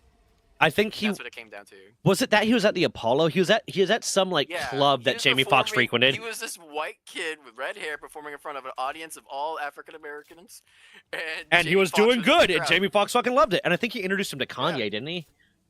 I guess so. I don't know what the rest of it happened. don't- But yeah. That's how I know it began. And it was a part of it was tenacity. A big part of that was tenacity and stick-to-itiveness and like not giving up and trying. But the other Do you big know part how of it Chris was Pratt got Jamie started, Foxx too? just happened to be there. He wasn't Chris Pratt. It was like he was homeless and he was doing some like really shitty job, and someone like saw him He at a was cafe. waiter, Yeah, and was just like, you He look was like a you'd be good for waiter. this part. Yeah. and a producer was someone he was serving, and the daughter took a liking to him for I don't know other reasons, or I'm not sure exactly, but said that whatever, and they helped him Yeah. more or less get his start, and so Yeah. that's where he got his start. Anya It's Taylor so Joy. bizarre. Anya Taylor-Joy has like the weirdest, like the most like don't listen to her story and think it'll happen to you story about how she got started, Mhm. because her story was literally she was walking along the street with her dog. She was taking her dog for a walk along the street, and someone pulled up and said, "Hey, would you be interested in modeling?" And she said yes. And that, kids, is Yeah. the way you get kidnapped. It just happened to work Yeah, for her. right. Yeah, do not do that. Yeah, do she- not do that. What the fuck? Yeah, no, that was it was and she even said like during interviews, she was like, yeah, there's in the back of my mind, I thought this was like, this might be my shot, and for her it happened to work, but for everyone else, like generally 9 times out of 10, you're gonna get trafficked. Yeah, you do not go. Don't do that. Don't absolutely don't do that. Yeah, but no, like the story is always like generally either they had been struggling for a while and then something happened and they got lucky, or they had a family member or a parent that was in the industry that could get them started. Yeah, And that's, yeah. Anyone who says they're self-made is full of bullshit. I mean, I'm not going to say bullshit, because there are yeah. people that are like, and it's still, you are self-made to an extent, like, especially like if you're, if Johnny Depp's daughter, Rose Depp, or what Lily Depp, or whatever the fuck her name is, Lily Rose Depp, or whatever the fuck it is, says she's self-made, she can go fuck herself. Yeah. No, she's not. She was not self-made. She had exponential amount of money. She had access to all the classes she wanted to. She had a friend in the industry, like Elle King. Elle King's dad is Rob Schneider. And Rob Schneider's not in the musical industry, but if you think for a fucking second he didn't have some swing, that he didn't do something to help her succeed, you're wrong. But there's still that level of self-made where they still had to learn those skills, especially to go beyond just being a momentary commodity of like, oh, this is neat. Like Johnny Depp's daughter is doing this. Rob Schneider's daughter is doing this. You have to have some level of skill. I'm gonna say yes and no. I should say, am I being devil's advocate? I guess I am. Yeah. Okay, here's a good example. Jessica Alba couldn't fucking act to save her life. And how many roles have you seen Jessica Alba get recently? Not any recently, but she used to be around. Yeah. For a But then while, here's she was a another commodity. example. Megan Fox. I don't think she really can act that well, but she's a pretty face. She was But hot. guess Yeah, what? that was it. She's She was hot and Michael gorgeous, Bay. and she's Michael Fox's daughter. Oh shit! I never even thought about that. All I thought is Michael Bay's a bit of a pervert. That's it. The fact that Michael Bay has an entire like line in one of his movies talking about how well he understands the Romeo and Juliet laws is like, dude, why? I did not. Yeah, no It's shit. like Leonardo DiCaprio. He's like, I only date girls who are 25 years old. Right, man. No, yeah, I think what I don't want to do is I don't want to discredit the actual hard work people because there's always going to be the exceptions, but I don't want to Sure, discredit there's hard the work, but hard work is not enough. Is what my point is. yeah no It's hard not work enough. is not enough. Very, like I'm sure like if we looked we could find cases of someone that was like, you know what, I'm gonna make it big, and shit. they never had that. Risma's attacking the gorilla. What the fuck? Where they're like, oh, I'm going to make it big. And they never had that big break of someone discovering them. So they started their own studio and they started putting it out and blah, blah, blah. And it got successful. But even there, Yeah. even with that, even like in today of the internet, you still have to be lucky enough that people find it. Like, Right. Like I had Well, it's the same thing with my work, you know. Like, Yeah.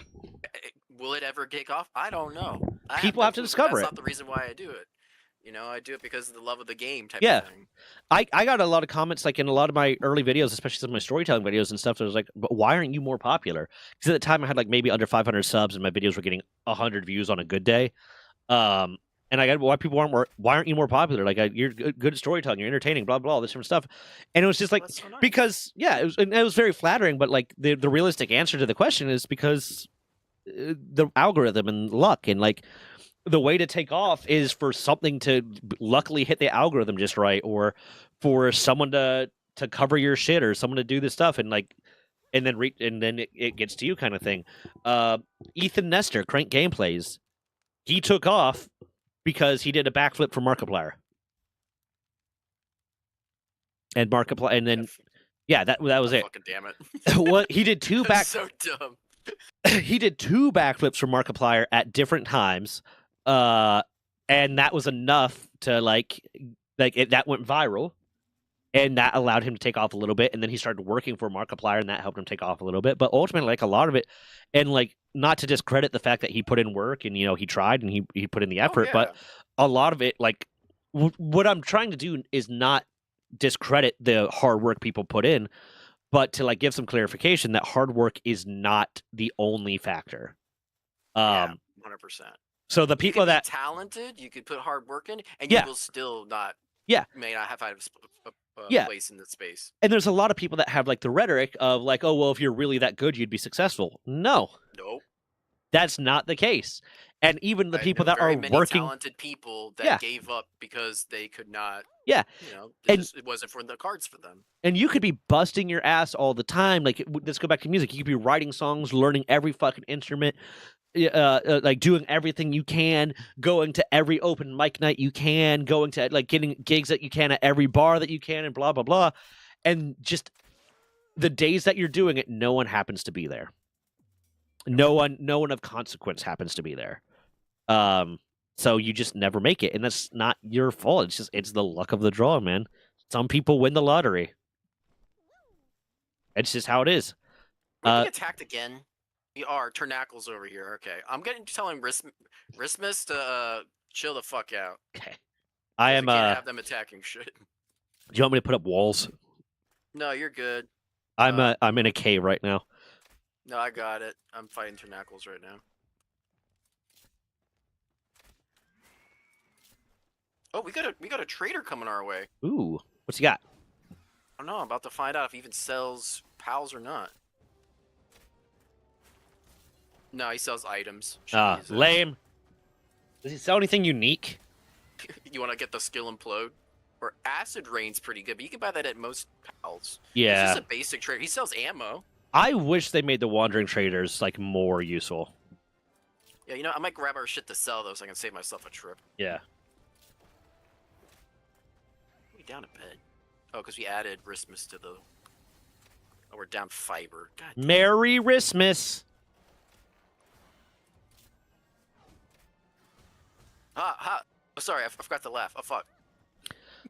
I thought there'd be like, those like sitcoms where like cue the laughter track, and like I'm sorry. Why guess are it you didn't happen. bullying me?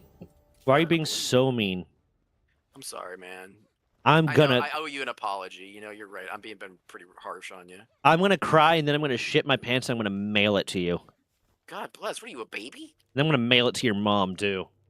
Okay. Yeah. That just even makes it more look like you're a baby that needs a mom to take care of you. Well, don't do that. You don't like your dad, so I'm gonna go ahead and say it, but I My stopped dad's myself for a dead. second. Yeah, I was about to say I'm gonna shit on his grave.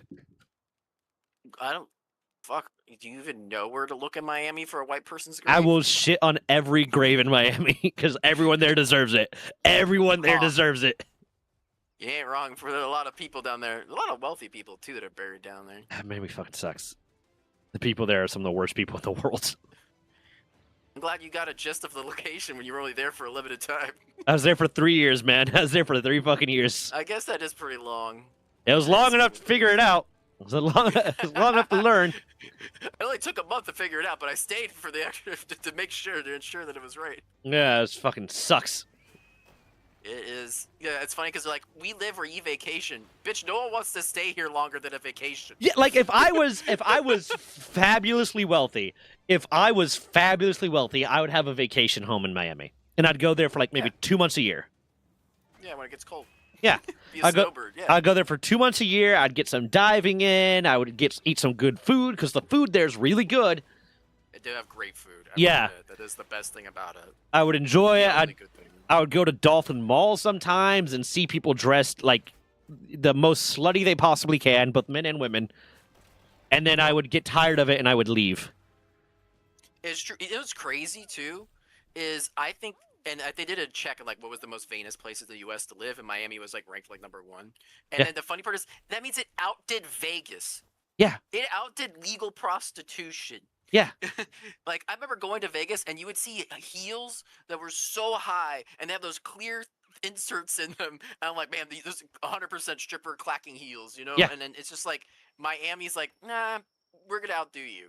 We're Yeah. gonna be trashier. We're gonna be worse. Don't worry. Yeah. It's insane.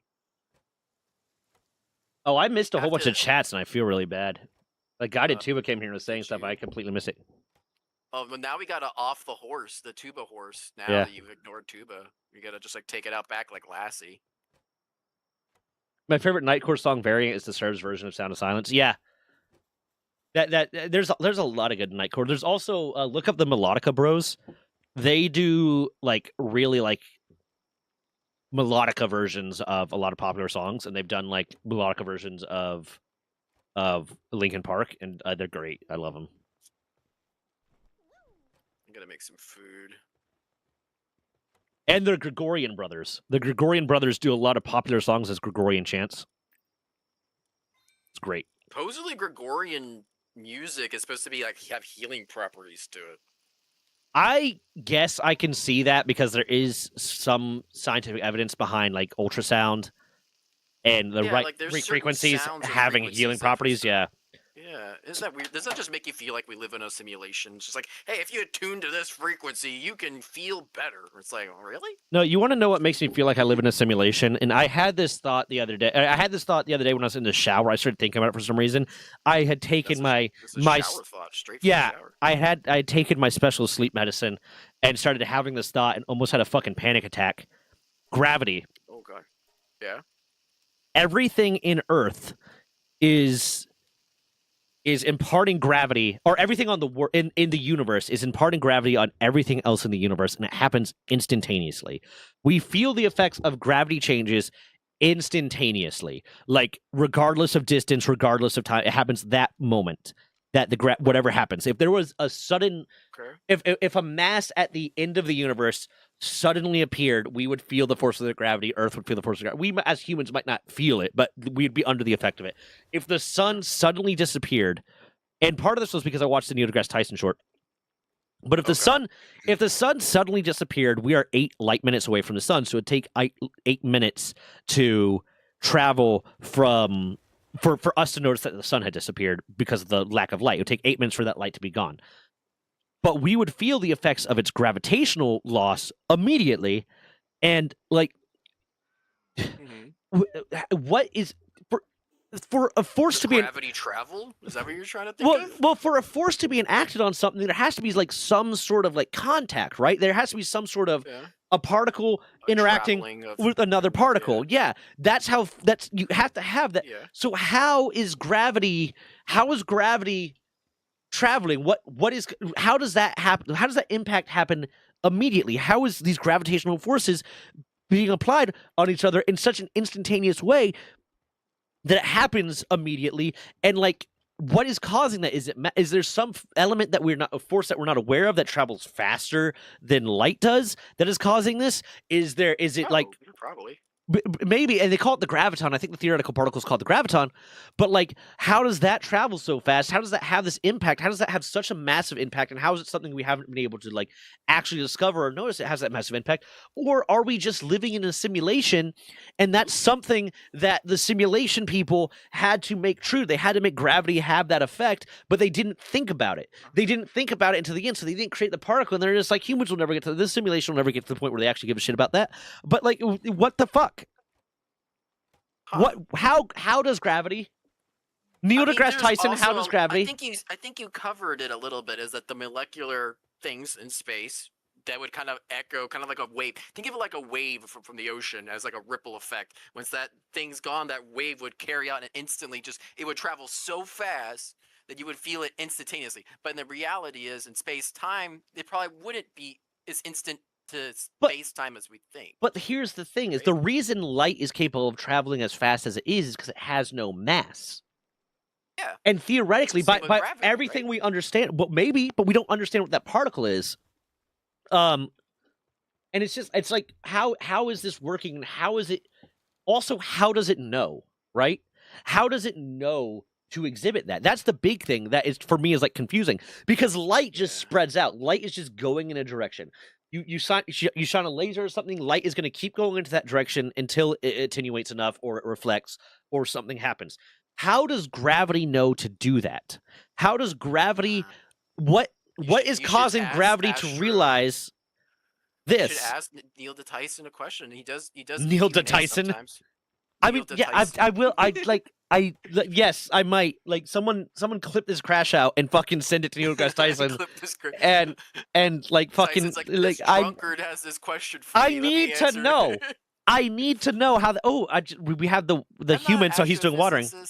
I'm not gonna opine on something like this that I don't know well enough to give you a good answer. But Yeah. I'm just gonna say there is probably an explanation, and it might be easier than you think it might be. It might be something more apparent that it just needs better explanation. Maybe the lack of that explanation. Maybe, but is what's the problem. The big thing that trips me out about this, the big thing that really tripped me out about this, especially like the other day, was in the shower and feeling the effects of medication. Perfectly legal medication in my state. But when I was feeling the effects of that medication, wasn't the fact that it is capable of traveling that fast. How long were you in this shower? I take long showers sometimes. Like it's my way to decompress at the end of the day a lot. I'll take like a 30-40 minute shower. Just like I'll soak. But just like prune, just yeah, max prunage to have I prune like a motherfucker. But the big thing for me that really made me like confused, like how does this work, wasn't necessarily the capacity for it to happen instantaneously, because I can get how it happens instantaneously. It's a particle that travels faster than light does because it has no mass and blah blah and whatever the fuck, and it's moving so fast. Fine, sure, it moves so fast that it can do that. Neat. Well, my big question was, how does it know? How does it know to do this? Sentient. Well, yeah, I'm saying, how does it know in a more like a colloquial, in anthropomorphizing it for the purpose of asking the question. Like a magnetic field, like magnetism works because it creates a field, and within that field there is the effect happening.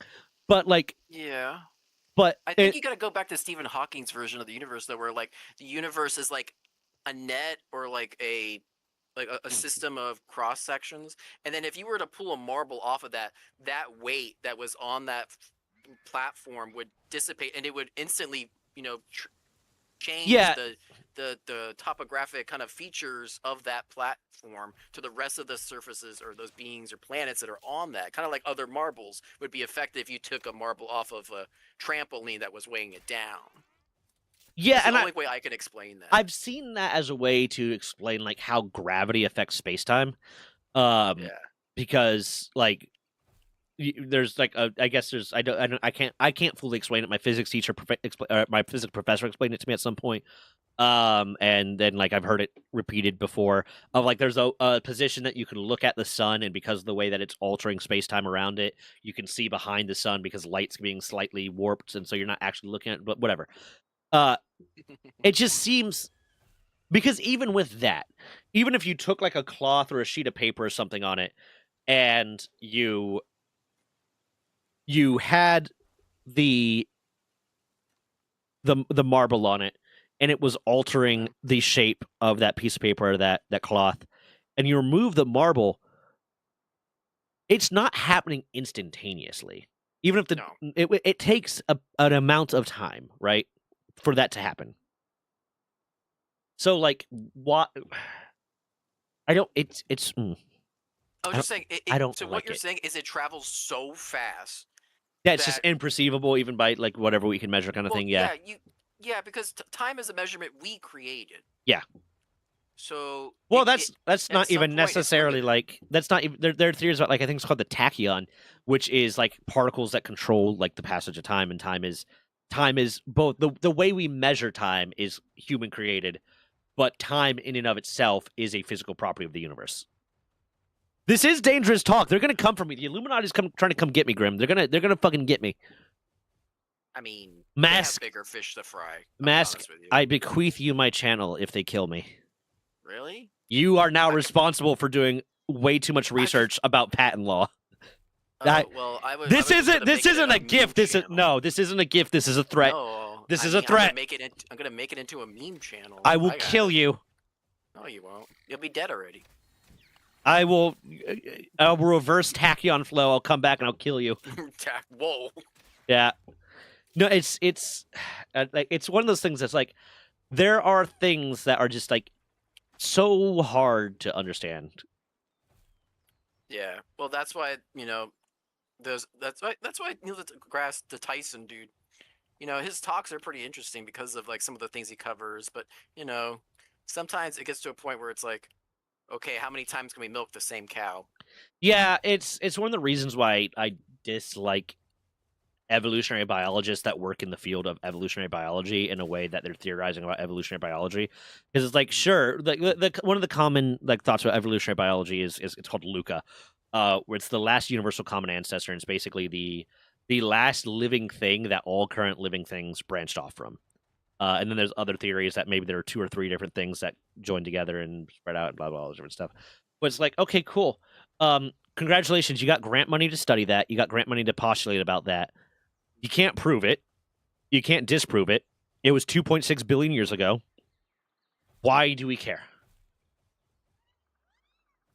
The funny part is like my fiance is a big proponent that the asteroid or the meteor that killed the dinosaurs wasn't the end all be all, like it killed them, which she's right. It was all the catastrophic consequences that came after the fact that the meteor and asteroid came. But I was saying like any of those dinosaurs in the vicinity though got like hyper cooked, and it was detrimental to the species, and that could have been part of one of the reasons why they all got fucking gone. And so it's funny the fact we go back and forth about what actually killed the dinosaurs. Yeah. When it's like we have theories. It doesn't matter. We'll never be able to prove it. We have some pretty strong 100%. Theories, but like we can never prove it. Why do we care? And at least when it comes to like the physics talks, there might be like applicable stuff to it. But some of the stuff that people are wasting their time doing research and theorizing on, it's like discovering the truth of this, even if you were able to, and a lot of times you can't, but even if you're able to, it will have no measurable impact on society or the species or science or anything. It's just like, okay, cool, now we know this thing. The origin of life, the only place I can see kind of where like understanding the origin of life to an extent, not to the point of LUCA, like we don't need to know if LUCA's true or not, is trying to find life on other planets. Then it becomes very applicable because we can if we can categorize like how life started on us, like all the factors that needed to be in place for life to start on Earth, we can figure out which other planets might have life because like okay, they're meeting these things. But then there's also xenobiology and there's other things that go into xenobiology and astrobiology, uh, which basically what's the best way to say it? The understanding that just because life functions on Earth one way does not mean that's how life has to function on every other planet. Like if there's life on another planet, it might not function the way life works on Earth. It might not be carbon based. It might not use water as a solvent. It might not do this. It might not do that. And then if we're not willing to think about that and accept that, then we might be missing stuff. We might be doing scans and tests and spectrometry and stuff, but not seeing the outcomes that we would expect of life because the outcomes are different. There's a concept in like cryptobiology and shit like that called the shadow sphere, which is basically That's cool. yeah, it was basically what if there is microbial life that exists on Earth that does not operate with the same biological principles that we understand. So like when we're searching for it, we don't know how to find it. We're searching for the gas outputs or the waste products or this or that or all the different things that we would do to try to find like bacterial life and shit like that. But if it is fundamentally different, then we would never be able to find it. We can't see it. We don't know how to dye its cell walls or its cell membranes or whatever it has in place of a cell membrane in order to see it under a microscope. We don't know what output it's going to put out. We don't know what its waste products are going to be, so we would never be able to know that it's there. That's an interesting point. Yeah. Did you know that a group of polar bears is sometimes called a celebration? The implication makes me want to cry. Oh, that dog you're on is hard as fuck. Like, yeah. I overthink things sometimes. And I think that's fair. I think it's fair to overthink things. And I think I'm allowed to do it. What is our current goal right now? Because I've just been kind of wandering around killing things. I forgot. I'll be honest, we got. Oh, well, we're trying to get another merchant to get another pal. Oh, yeah. We need to get one more pal. Yeah, we kind of got sidetracked from the very start of this. Well, we did beat Grisbolt, which was one of Yeah. our goals. We did get some iron, which we've been needing. And actually, Rismus can do basic stone mining and watering. So we got a pal. We got a person for watering. Yeah, we got almost everything done. Yeah. Let's try to find at least one more pal. Yeah, I'm gonna go use the restroom real quick though. Okay. So You here, go I'll through set chat. myself at the base. You didn't even think about the thing I said? Zeno's dichotomy paradox? Oh, I didn't. I completely like. Which one is that? Hold on. I love conspiracy theories though because they are fun. I will say that they are interesting. They're entertaining. Like so many conspiracy theories around the pyramids. It's like the whole premise of my new adventure that I'm doing. Yeah, but then like sometimes people get too deep into them. Go piss. Yeah, I'll be back. A thought experiment that argues motion is impossible because any distance can be infinitely divided into smaller segments. That is how I motivate myself to run for long distances. That's what I use to motivate myself to run because I just go like, okay, it's not 3 miles. It's not a 3-mile segment. It's 3 1-mile segments. And each one of those 1-mile segments is quarter-mile segments. Each one of those quarter-mile segments is an eighth of a mile segment. So then every like eighth of a mile, I'm like, yeah, I did it. Now I just got to keep doing it. Hey, there you go. The first step's always the hardest. Yeah. Right, I'll be back. Okay. The black marketeers tend to come in caves. So let's look for some caves. We got this one. That is good. Cool. I don't think I'm missing anything. Neat. I feel bad when I go on tangents and chat saying a lot of stuff and I'm not paying attention. Okay, I'm gonna start here, and I'm gonna work my way around. I'm gonna fast travel to be at least a little bit closer. I'm just gonna hug the walls basically and see if I can find another black marketeer. But how's chat? How y'all doing? Grim, Miles. I don't know if Lone Wolf is still there. Dez is Dez is doing Dez things.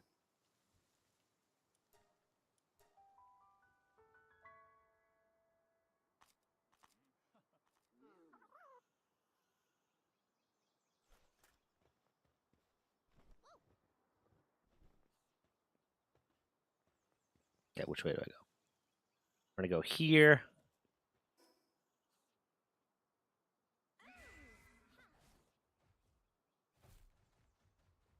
But that one, that paradox is that one, like, when you're like, it's one of those things where, like, I feel like it would really get people that, like, that are I get why people would, like, be like, "Oh, yeah, no, it is," but it's like, no, but that's not how, like, the world works.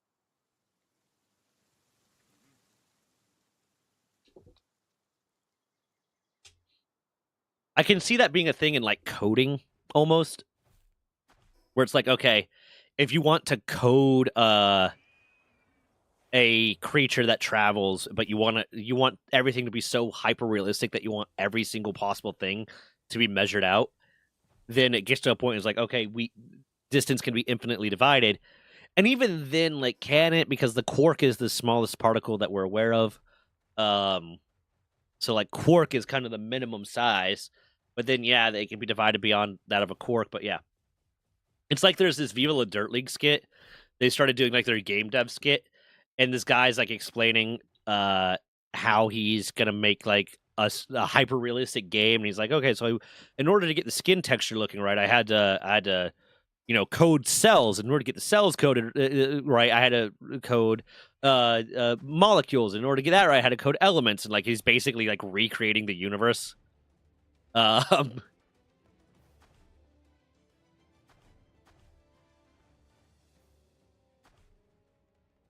I'm pretty sure there's not a cave here.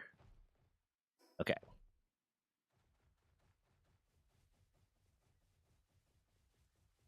I've not drunk any of my smoothie yet.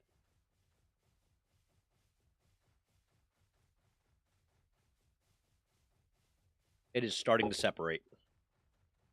I might say fuck it to the smoothie today because yeah, it's starting to separate. It's getting kind of gross. I'm gonna pour the smoothie. It is, yeah.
You're a bitch, Paul. You're literally a bitch. But how you doing, buddy?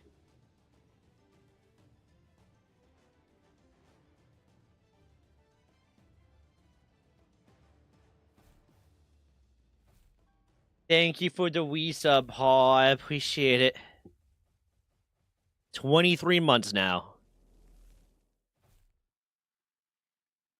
Literally, like, was it the day did you sub originally on the day that I got monetized, or was it a few days after? Can't remember.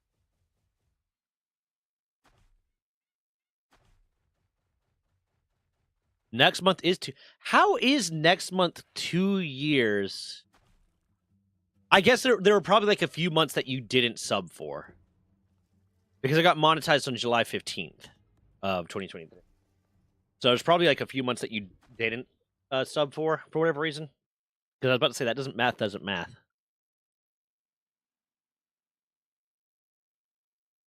That, yeah. Okay.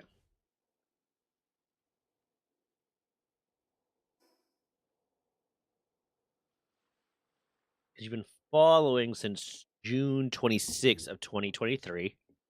All right, I'm back. Welcome back. I am currently skirting around the island to see if I can find another black market dealer. Because they're always in caves, so I'm checking out caves. We gotta get another merchant. Yeah. Merchant. But what does Kim do professionally again? She works in stormwater, so environmental engineering. That's right. Like, I remember it had something to do with like engineering and shit like that. Because I was like, oh yeah, I know people that work in that. Yeah, but even for hers, like her background, like I was very lucky that her dad was also an engineer, and so she had a connection through her dad. Yeah. Just even regular jobs, having connections is really important, and it's. I mean, networking is the way to get shit done. In pretty much everything, networking is the way to get shit done. And you can be proactive with networking to an extent, but even some of that is like luck. The ability to network well is luck. And if anyone says kissing ass doesn't get you anywhere in life, look at all the people that are your bosses. Yeah, kissing ass will get you somewhere in life for sure. And it's not the end all be all. Like, kissing ass is not the solution to every problem, but it does help. And in some and I hate it. depending on who your boss is and what your work is and blah blah blah, it might work really really well, or it might just not hurt. And there's to an extent, there's like a level where I'm very much someone that, like, if you're kissing my ass super hard, I'm going to respect you less. Yeah, that's what I'm like too. But most people, for some reason, that gets them ahead. Yeah, I mean, it's just, if someone likes you, they're more likely to look at you favorably. Like, and it might just come down to like a situation where it's like, hey, we got to promote Tim or Jim. And all things are equal with them. They have worked here the same exact amount of time. They have, they've, done the same exact capability of work. They bring in the exact same amount of money. They have the same qualifications, blah, blah, blah. But Tim is the life of the office Christmas party, and Jim is, I don't know shit about him. Tim's probably getting promoted. Yep. Yeah. I mean, there's something to be likable, I would say. Yeah. But yeah, I'm talking about like people who are specifically going out of the way to just brown nose. Yeah, to me that's like very off-putting, and I don't like it. I hate it too. So I'd very much, yeah. Like, if you were brown, also there's that level of like, you're spending a lot of time brown nosing me. Why aren't you working? Yeah, what are you not? Why are you doing? What are you here aren't not you doing? your job? Yeah, what aren't you doing, or what do you think you're getting away with because you're brown nosing? Oh, Yeah. Thank you, Paul. But I think another part of brown nosing and why it does do so well is that some people see it as, oh, you're in my corner. Yeah. So if anything happens, I don't have to worry about you. Yeah. And it's that whole clique mentality all over again. But unfortunately, that's just a lot of workplaces are like that. To me, brown nosing means you're going to do that same shit with every single person. It means that you are less trustworthy. Because you're That's not, how I feel. you are not coming at this from a genuine standpoint. You are doing this as a move, which means if the next move to get you ahead is to, sell me down the river, you're going to do it. Meteorite's coming down right in front of me. Boom. Ooh. I'm gonna try to get it. I'm in a cave right now. That's okay. Should it be too tough? I'm not in a very high level area. Oh, I got to go back to work now later, you handsome loser. Okay, we'll play some Battlefield on Sunday, buddy. I have to decide whether or not I'm getting it on my computer or I'm getting it on my PlayStation, because I'd probably enjoy it more on my PlayStation, but like it might be more convenient on my computer.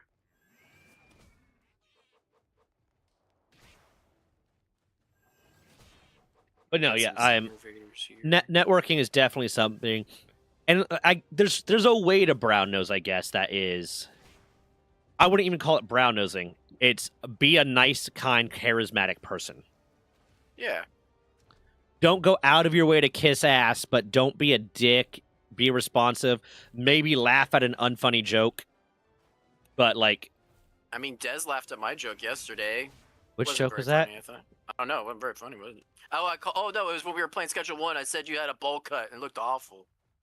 Yeah, I think she just enjoys me being brought down a peg. That makes sense. Yeah. Okay. I got a few flowers out of that we can sell. Okay. I feel like it's probably going to be, I might be wrong, but I feel like it's going to be a thing where there's like a black market merchant in like every environment, but probably not more than one. Does that make sense? Oh, they're always like in random caves, and sometimes they're just standing out in the open. Remember the one in the lava area? There's just one just out in the open. I don't remember that one. Yeah, there's one on the beach just standing there. Is there? Yeah, Fuck, how it did was I not near know the about place that? where I died Oh shit. last run. Oh yeah. Okay. Yeah. I know. I know what you're talking about. I know what you're talking about. Okay. Hold on. Fuck. Yeah, but they're definitely. Ah caves shit. there. Oh shit! What's wrong? Where are you? You're muted. I'm good. I'm not muted. I'm good. Uh, I I spent a while using those, trying to get up a hill using those little jump spots, and then I accidentally did an antler charge, and just flew off the mountain again. Not all Bumped the way down. yourself Yeah. off. Yeah. Okay. I I was guess very that could upset. be worse. Okay. Let's see. I might be able to do this one.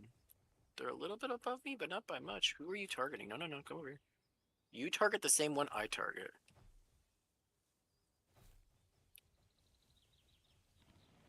Go away, Cryolinks. I don't give a shit about you. Same enemy, bud. Okay. Let's see. I'm doing the outskirts to try to see if I can find a black marketeer cave. Found a syndicate headquarters, and they're only a couple levels above. I should be able to do this one. Okay. If you die, I'm going to kill you. Yeah, I'll be mad too. There we go. Okay, that's done. There we go. Okay, done there. All right, let's regroup.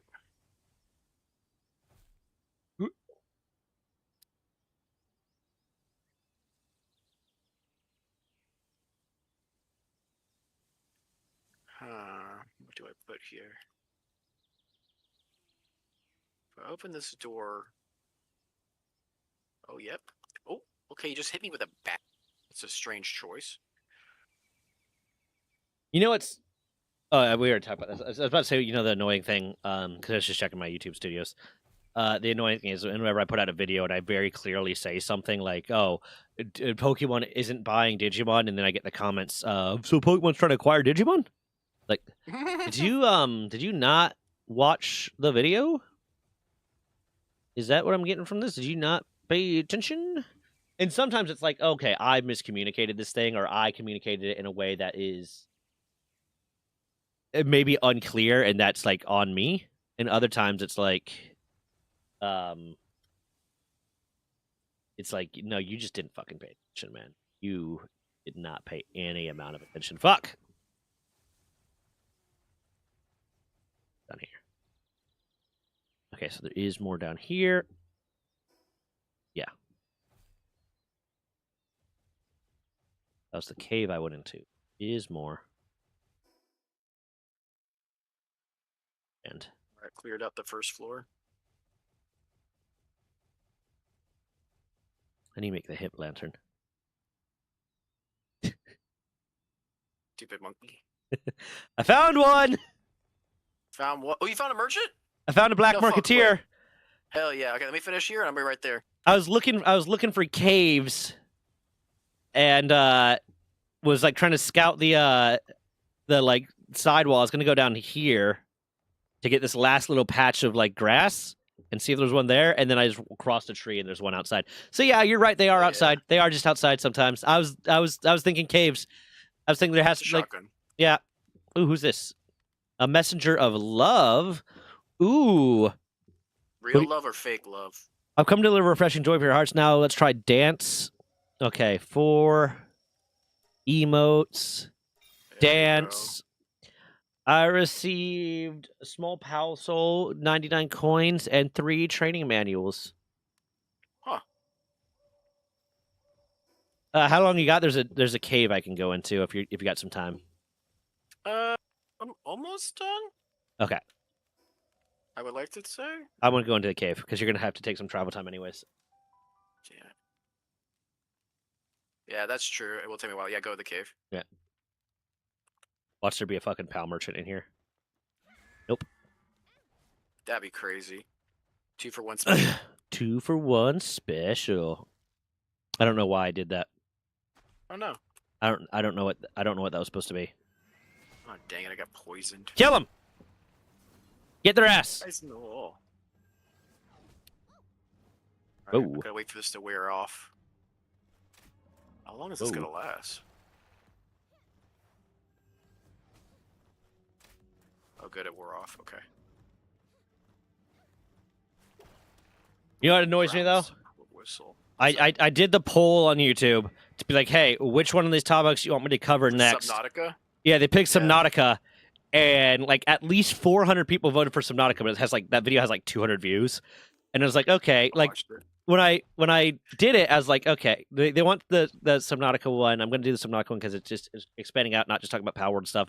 But the last time I did a Subnautica video, no one really gave it a similar thing. It was about the lawsuit going on there, and it was like, okay, like that one also got like 200 views. And I was like, okay, well at least more people are interested in it. It seems now, and it's like, nah, man, it's just nobody gives a shit.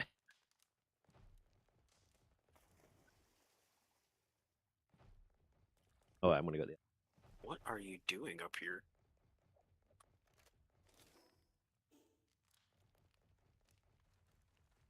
Oh, yeah, my losses and just get out of here. Okay.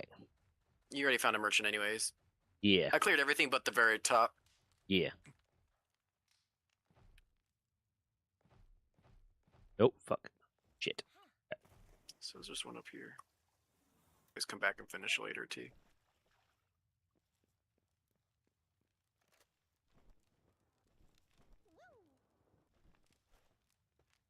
Catris Ignis, level 10.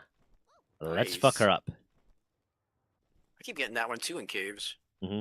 Holy crap, there's a Celestier over here. What the shit? Yeah, there's some like Fabric stuff just randomly here, and I love it. Yeah.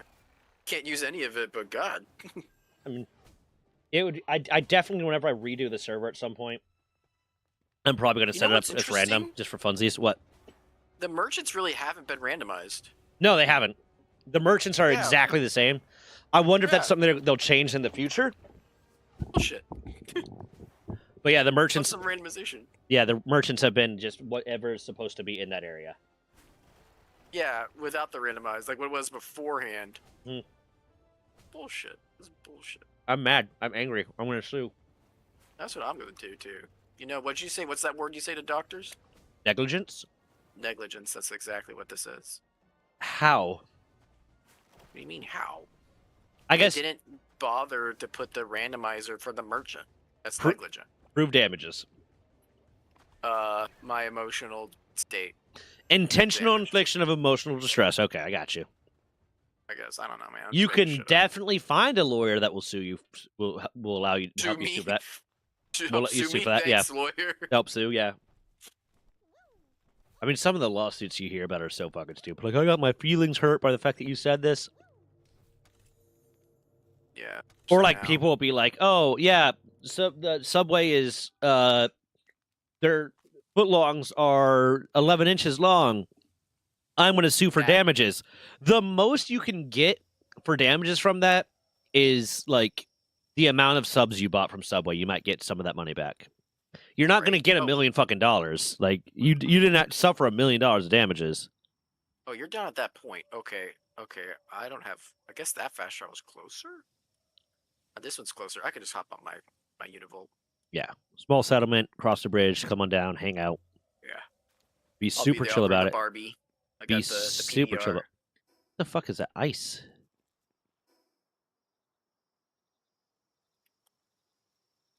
Something icy in the distance there. I don't know what it is. There is an ice island out in the water. I've never been to it. To be fair, I did not end up doing a lot of the Terraria stuff. Really? I did it because the sword is the best mining equipment ever. One of the swords. And all it takes is a little bit of stuff to do it. Don't hack the tree. I did the fishing and shit, but that was about it. I went the wrong direction. That explains it. I wish they just had a mini-map option. Yeah. Even if it's like, oh, you have to get an item for it. Or that. Yeah, like one of the key items to unlock it. That would have been fine. Yeah. With it. Or if you could like pick a spot on the compass and navigate to it, like pick an icon, and it'll navigate to it whether or not you're super close to it. That'd be nice. I can't believe they're gonna make it mobile.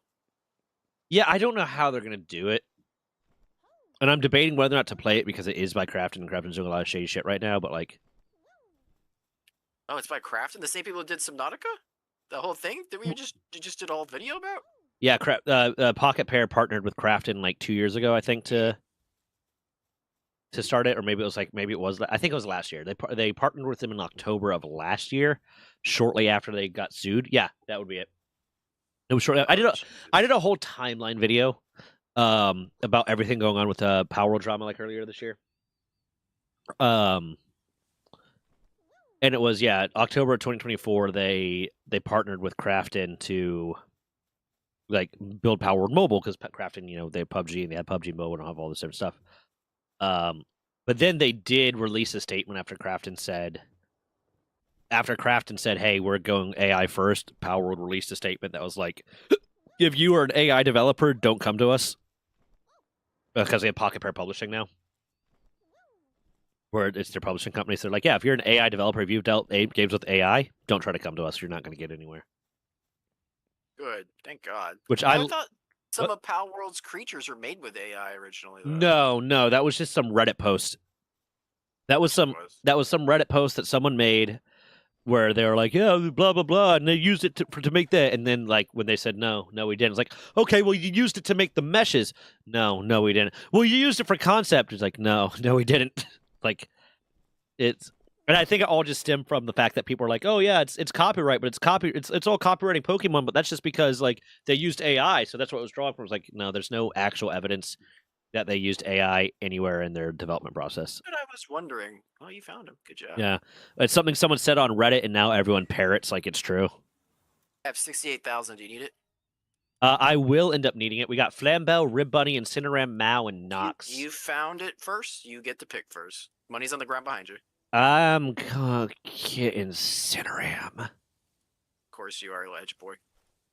He's strong. He is strong. His base work is meh. He's got two base work. He's got 2 handiwork and 2 transporting, which will be useful. Transport's nice. Yeah. It could be worse. Yeah. Could be the stupid cat. Yeah. All right, what do we got here? Flambell, Rib Bunny actually is not terrible. Mao gets gold coins. Nox turns my attack to dark. Oh wow, you're right. Out of this bunch, they ain't a lot. You see why I picked Incineram, right? I gotta pick Rib Bunny because that's like my fiance's favorite pal. Oh. I should have picked Mao because of Dez. Okay, who's in chat right now? If you're in chat, sound off. I got Rib Bunny.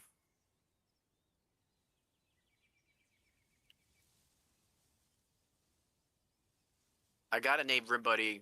Got it partially about my fiance. I don't know who's in chat. Also, Rib Bunny is a beast of a worker at the base. Is she? When it comes to weapons assembly? Yeah. What's her her special ability? Oh, really? Okay, read it out. Miles is in chat. Has skilled fingers. While in team, increases attack of neutral pals, but also while at base, increases work efficiency when working at the weapons bench and weapons assembly line and other related things. Okay, that would be really useful. Yeah, because those shit takes a long time to build certain weapons when you get to high grade crap. So at least it's better than the other one. The other one was like Flambell. Yeah, let me just see what they were again.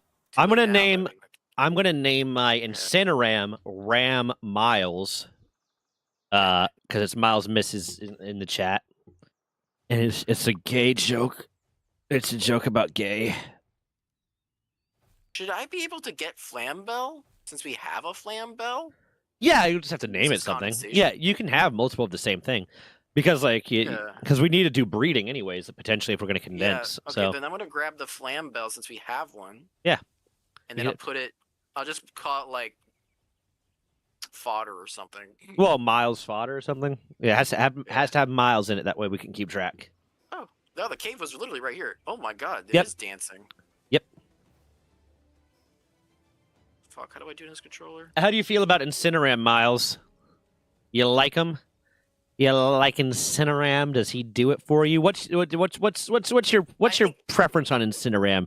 Do you think he's a good boy or a bad boy? I don't know where I'm going with this. I'm just saying I'm things. going with Kimmelese, which is Kim Miles. Okay.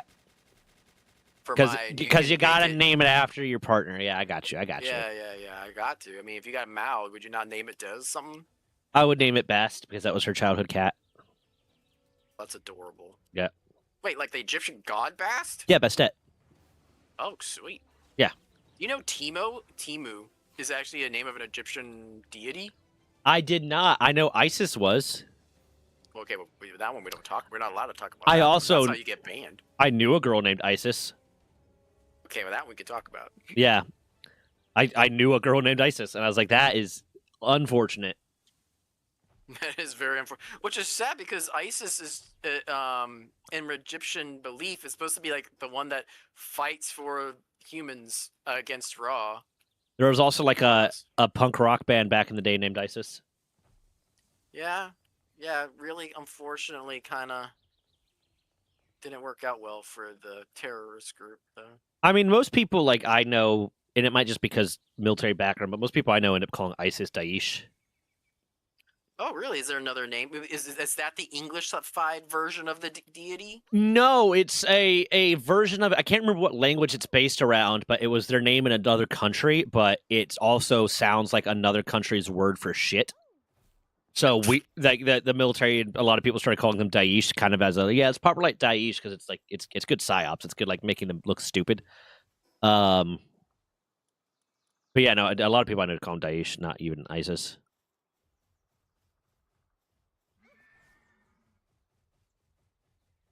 You like him for a starter? He is a good one, and he's got a lot of good things that you can breed with him. That's true. Yeah, but unfortunately, we're not using breeding for anything other than condensing. But since we will have to buy, like pals if we want to condense into something. That's true. Yeah. So I might have to run the numbers and see what we got. Maybe we have some that can crossbreed to get the result we need. Yeah.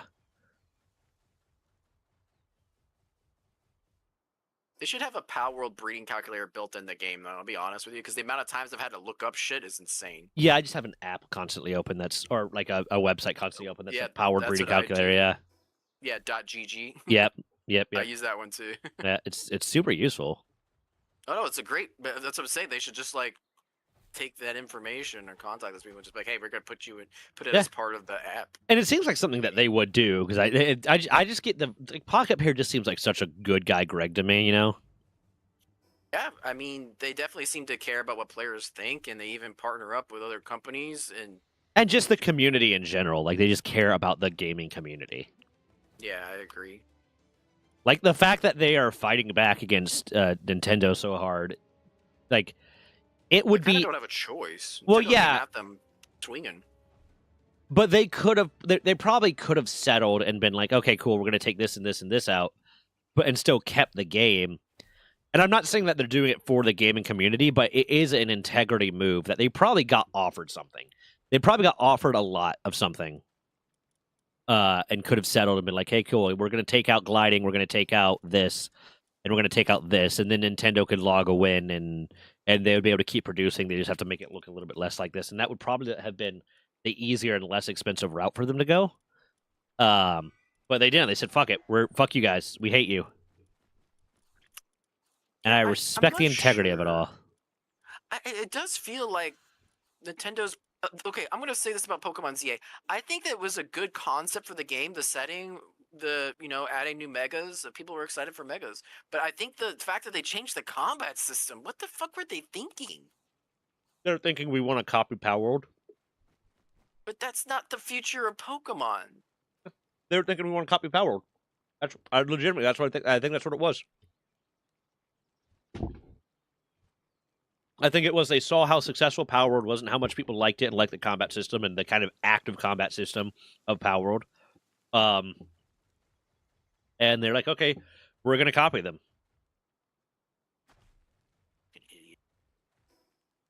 Have all that money and have no brains. Yep.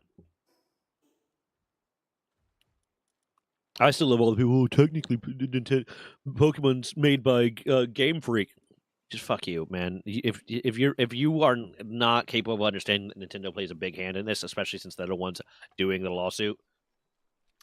Yeah. Well, speaking in furry news, What the fuck? Zootopia just released, and apparently it's had a huge box office hits. One of the largest grossing opening weekends. I'll be right back.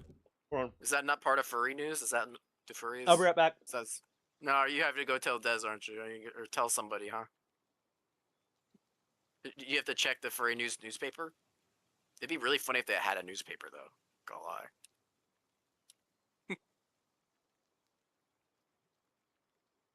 I feel like I'm getting reported.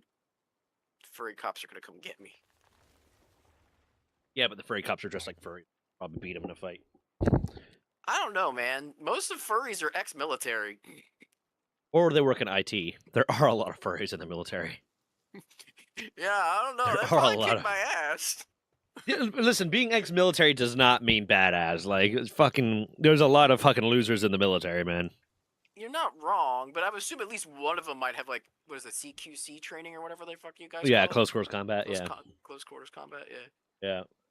I have a feeling that's that most good, of the only furry one. community in the military is coming from like the IW community, though, like the Intel guys and the IT guys and shit like that. I feel like think that. so? I have a feeling, yeah. Huh. Well, I wouldn't know. But yeah, Zootopia is doing fantastic. Yeah, I'm not surprised at all. No, apparently Kojima makes a cameo if you watch the Japanese version, but no one gives a fuck about Kojima making a cameo as a goddamn mole. No one.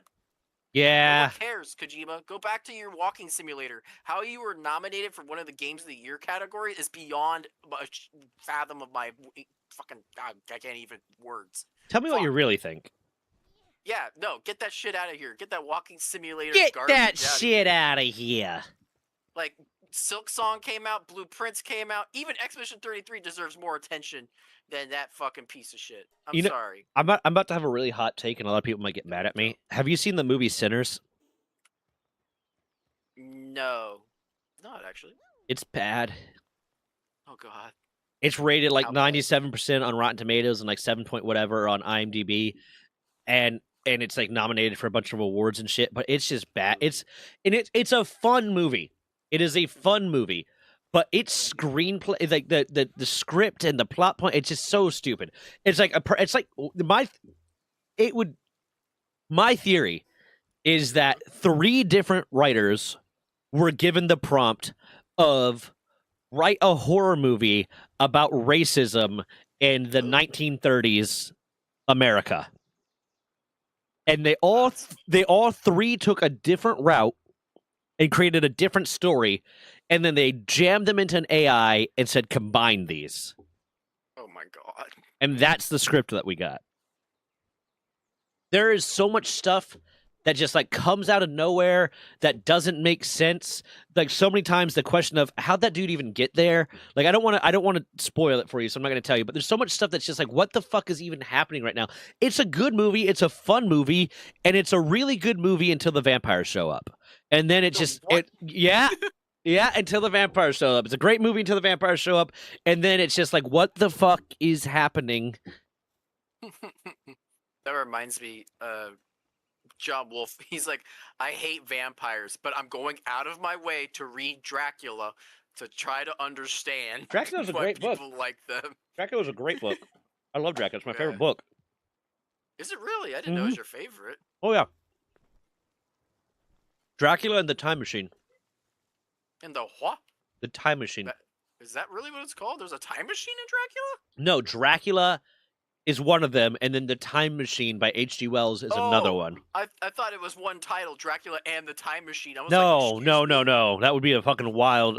hold on. If Gene Wilder was in it, I'd fucking be there. Or, Leslie Nielsen. Yeah, I mean, fuck. That sounds crazy. Okay, yeah. Of course, that's one person in chat's like, no, put Nicolas Cage in it. Nicolas Cage does not need to be in everything. I like Nicolas Cage. He was really good in Renfield. I googled Dracula and the Time Machine. There's apparently not a movie called Dracula's and the Time Machine or a book. But there is It's an like the new Rocky episode. Horror. There's an episode of the web series called Dracula's Time Machine. Huh. The web series teleporting fat guy called Dracula's Time Machine. Yeah, Teleporting fat guy? it's a web series. Yeah, Is it pop? I don't know. Let me look it up. Teleporting. Whoops, that did not type anything at all. Teleporting fat. Oh, there's It's it's a bizarre. song by Smosh. Oh. It's a Smosh web series. Okay. Well, you like Smosh. You were talking about the other day. Yeah, but this is like early Smosh, and I don't know if I would like early Smosh or not. I watch a lot of like modern Smosh stuff. Some of their don't try to laugh things where they spit water out seems kind of rigged. I'm Some gonna of say. them are funny, and some of them like I'm like Just maybe like this is slapstick. yeah, maybe this is funny for you because like you know each other, but it can't be funny for the audience. Maybe this is Yeah. it's like the same thing. I clip out a lot of stuff during stream because I think, oh, that was funny, and then like rewatching, I'm like, this is not funny without the context that I have that the audience wouldn't. Yeah, that's fair. You know, I just don't give a fuck. I'll be honest. If when I did any of my YouTube videos, I don't even edit. I think I I edit. just serve garbage. Yeah, well, you know, someone's gotta. Hey, that's what Let's Plays are. Hot garbage. Yeah, and let's say like the editing for, and that's one of the reasons why like I first reached out to an editor at all was because I was like, I don't know how to edit Let's Play. I can edit a story because I know what I'm trying to say, I know what I'm trying to do, I can cut out the points that don't matter, blah blah blah. But editing a Let's Play to have it be funny and entertaining, like I don't know how to do that. Yeah, man. It's not as easy as it sounds. Like Yeah. I said, even you with skills to actually know how to edit things, it's like Yeah. I don't know how to do this. Yeah, it's for me. It's just a matter of like, what are people going to enjoy? I don't know. I don't know which part of these is going to be worth enjoying or not. And's making them arrows. Yeah. All right, I approve of the Incineram. Yeah, he's that got would've been he's me. got two handling, Yeah. Hell yeah. two whole handling. I'm gonna be right back. I'm about to heat up my food. Okay.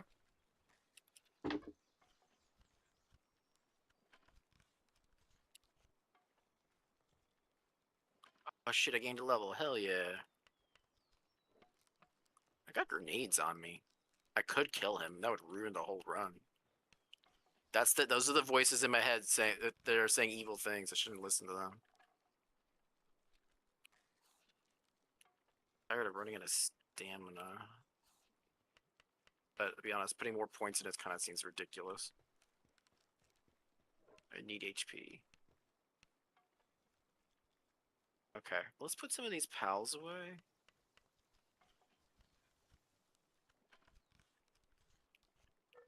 I have to make. What's going on? Are we being attacked? Eat shit and die. Goddamn turnackles.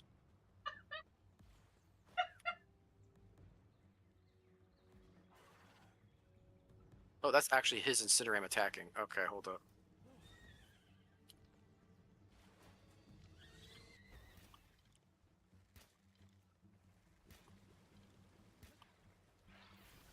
There's one down. Where's the other one? I mean, I doubt the stream.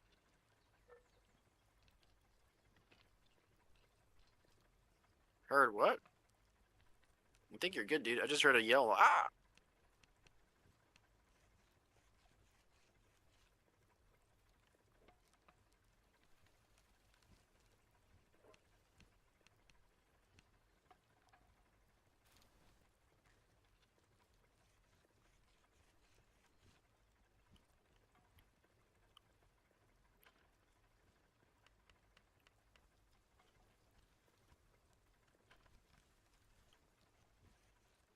So many goddamn berry seeds. Do not need this many.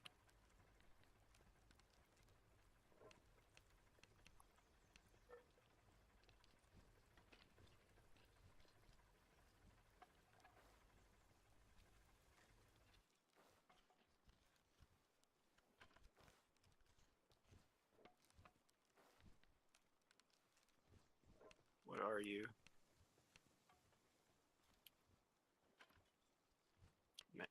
Okay, I got my Damn, food. female. In my meal tracking app that I use for tracking caloric intake and macronutrients and stuff, this meal is a custom meal that I created called Meatball.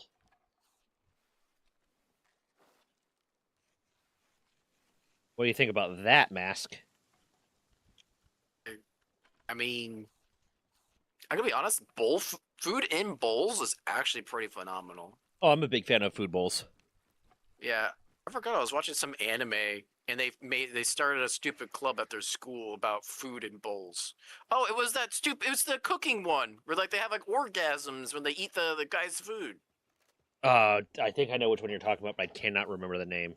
Yeah, the kid puts a headband on every time. He's like, "I'm Yeah. gonna make a food that's gonna blow their minds," and everyone's like, "Oh!"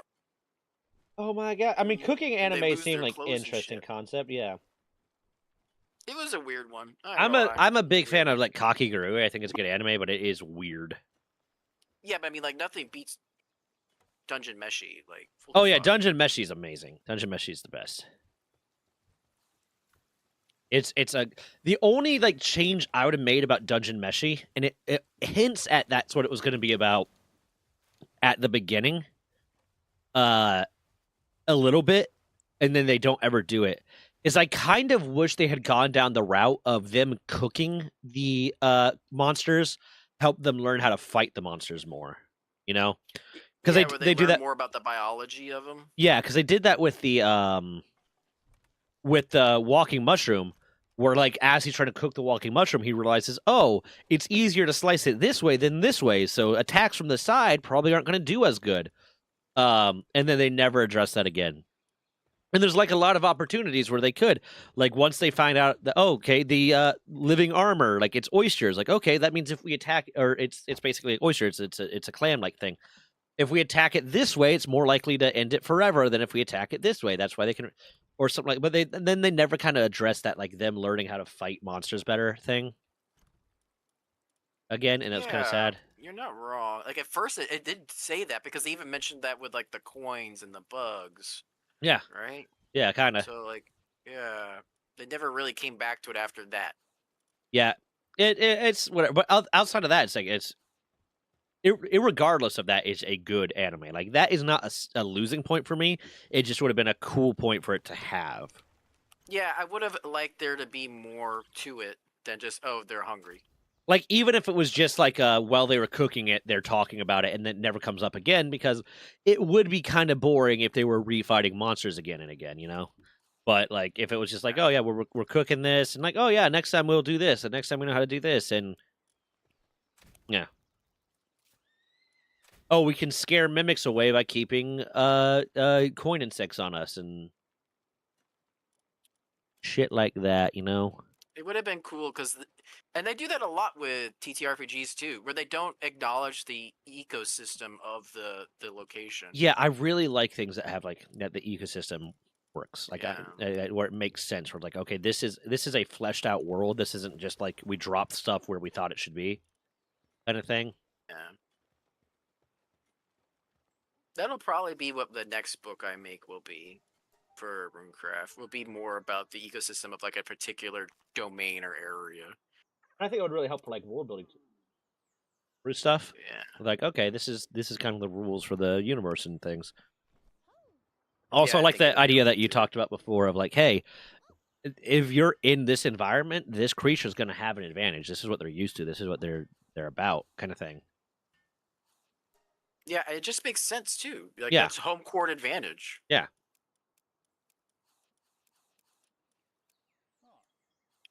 I just sold some more. Oh, so I came up with the concept I think for the character we were talking about yesterday, Monday. Yeah. I think they're gonna call him call him a Ripper. Okay. And they take the skin or flesh of monsters and they analyze it to augment themselves biologically. Okay. Does that sound close to what you're thinking? I mean, that works. Yeah. Okay, I just wanted to make sure if that at least hitting the points that you mentioned for like what you were talking about. Because the hard part was the Ricardo, the artist, he's asking for like he wants something like a like a mechanic or like a pilot, kind of something like Gundamish, Uh-huh. but like without being Gundam, but fantasy world. Yeah. So the Armor Mancer is what I came up for that. Hmm. And but I don't I couldn't see putting the two of those together. I think they're two separate because, like you said, yours is a biologic, Hmm. kind of transition of transhumanism, Yeah. where his is more of a mechanical transhumanism of like inputting yourself into a machine. Yeah. So It's like you got to take the idea someone has and then make it fit in your world. yeah, and I like the idea of a Ripper or this character that like the reason I call it Rippers usually because they take the skin off of things. Yeah. And then use that to develop their abilities or develop their skills in some way or change their bodies. And that's kind of like the organization. It's kind of like an organization of more or less researchers that do this more than anything. It's more about the science behind it. Yeah. That worked for me. Okay, cool. All right, cool. I'm glad I got you the okay. Yeah. Yeah, I've got a lot of other ones. I've got right now Shield Priestess. I got a Sky Knight. I've got a Howler, which is like weaponized sound. Is really cool. Yeah. What else? Of course, we already got renamed the Gambler to the Mercenary to be more PC. Ugh. But I mean, Is want Gambler kids to- bad? well, I don't want kids to be like, "Oh, gambling's cool." What's the special ability about the Gambler? Oh, he flips he uses luck as his mechanic. He's nothing bad. It's just the fact that it's called gambling. That's It's just the connotation behind the word gambling. Hmm. You gotta think. I'm trying to the lowest common denominator. you triggered know? something in my head of like I'm trying to remember what it is, but like a concept of a luck magician.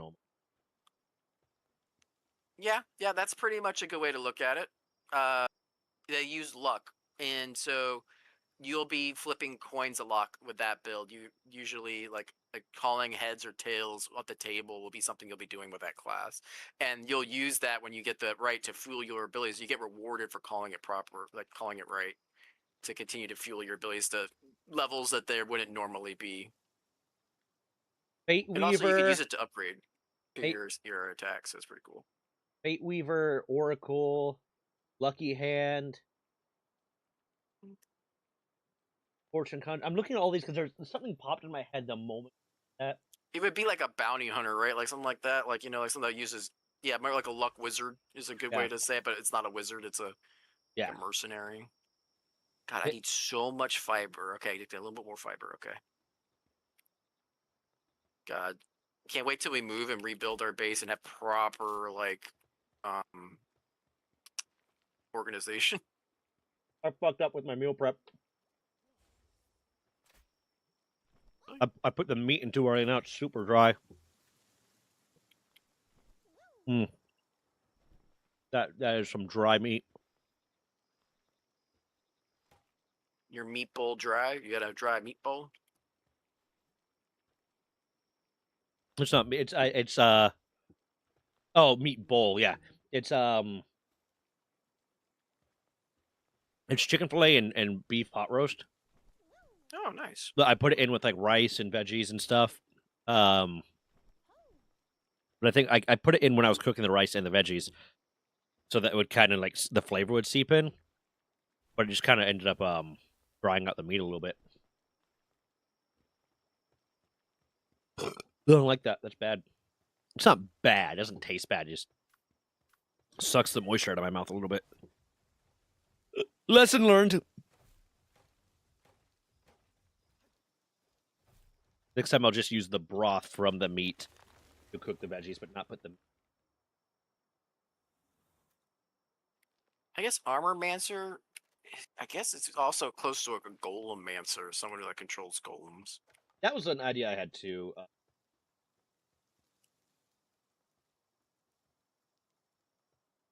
Yeah. I think it's closer to Ricardo's version of it's a more of a mechanical transition than a biological, though. Yeah.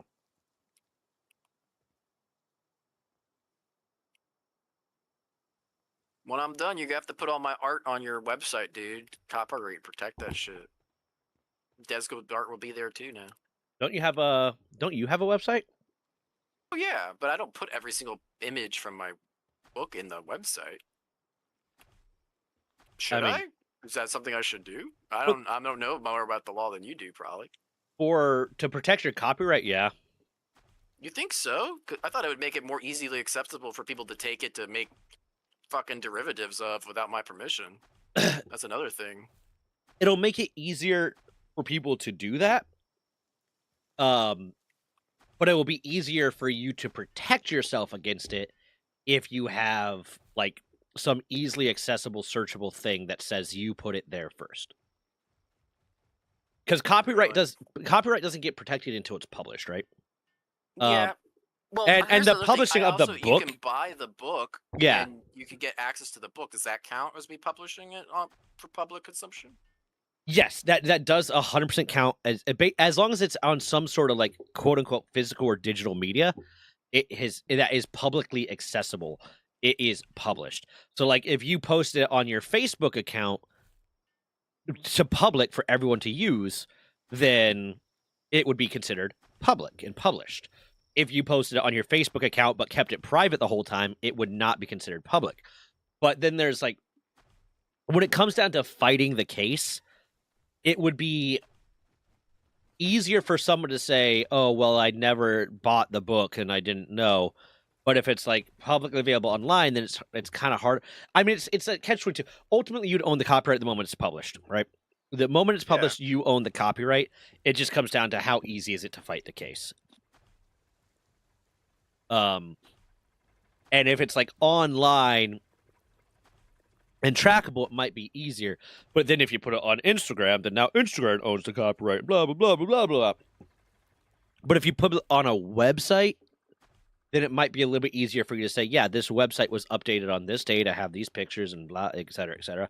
But ultimately, like if you publish it in a book, if you're worried about like, hey, people are going to take this and they're gonna change it and stuff like that, and you don't want to make that easy for them, then yeah, keeping it to the book will be easy. But then it'll make it a little bit harder. Like if there is a legal case for the lawyers to say, like, okay, well, did this person have the book? Did they have access to the book? Did they know it existed, or did they come up with this independently on their own? Okay. So it's kind of hit or miss. It's been, if it's in the book, then will it be a little bit harder for someone to get it onto a computer so that they can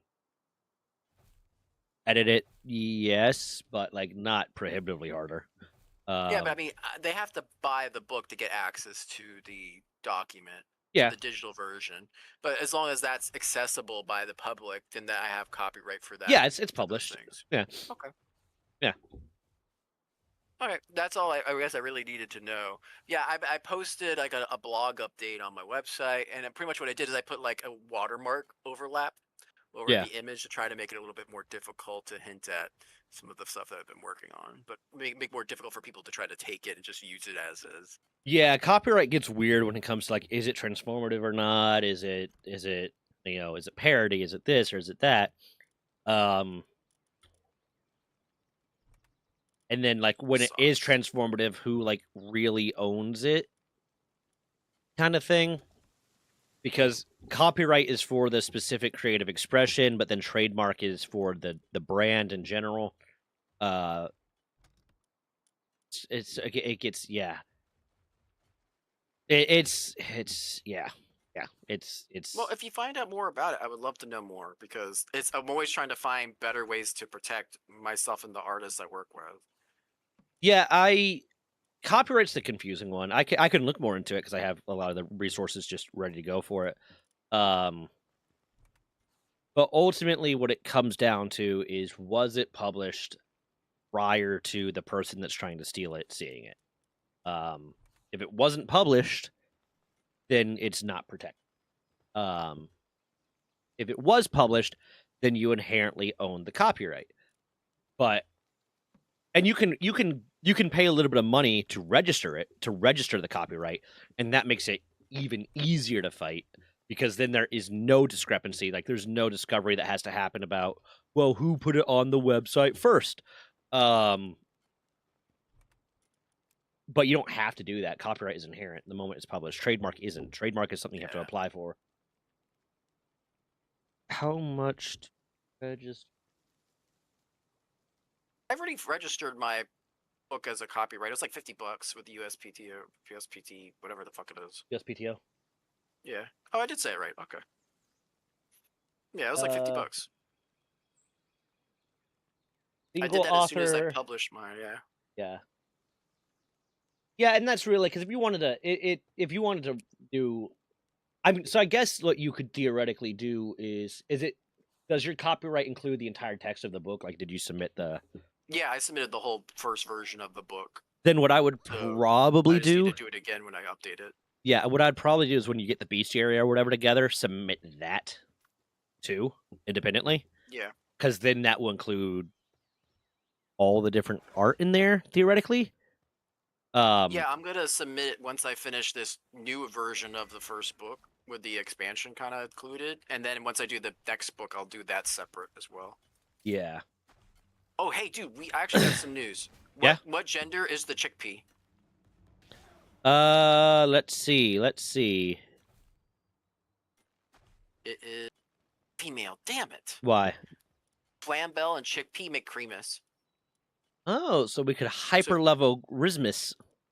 Yeah, we could get some super wool. But didn't you get a and also second get Flambell? Gods. Oh wait, no, you got Rib Bunny. You were thinking about I getting did another get Flambell. I did get the second Flambell because we had it, but it's both female.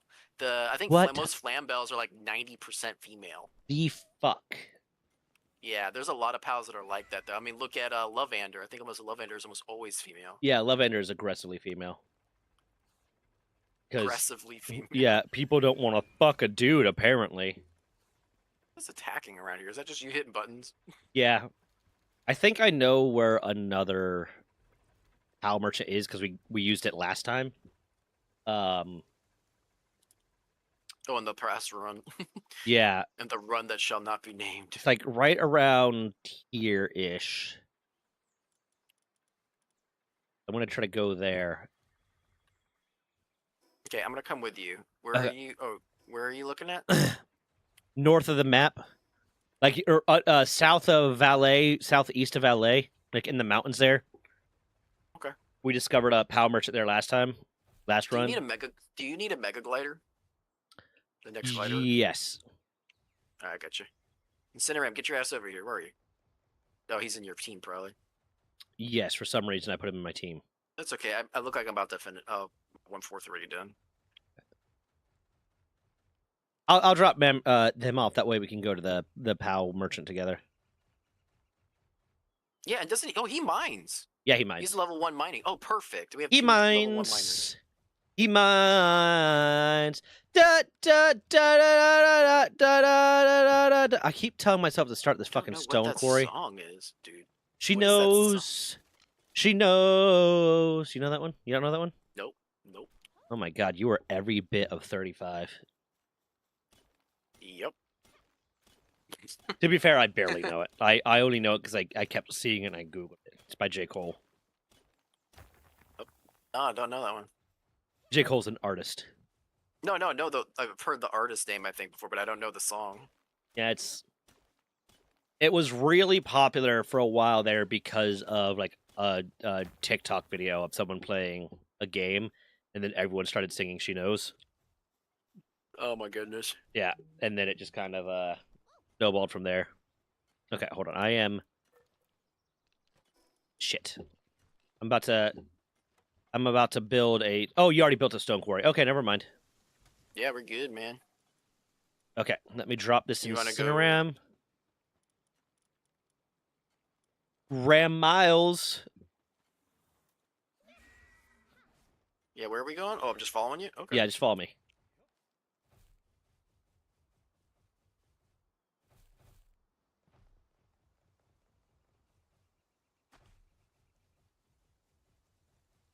There's a dire wolf here. That wasn't there before, was it? Better than those Moonflower Genin shits. Yeah, fuck those things. What did you say, love?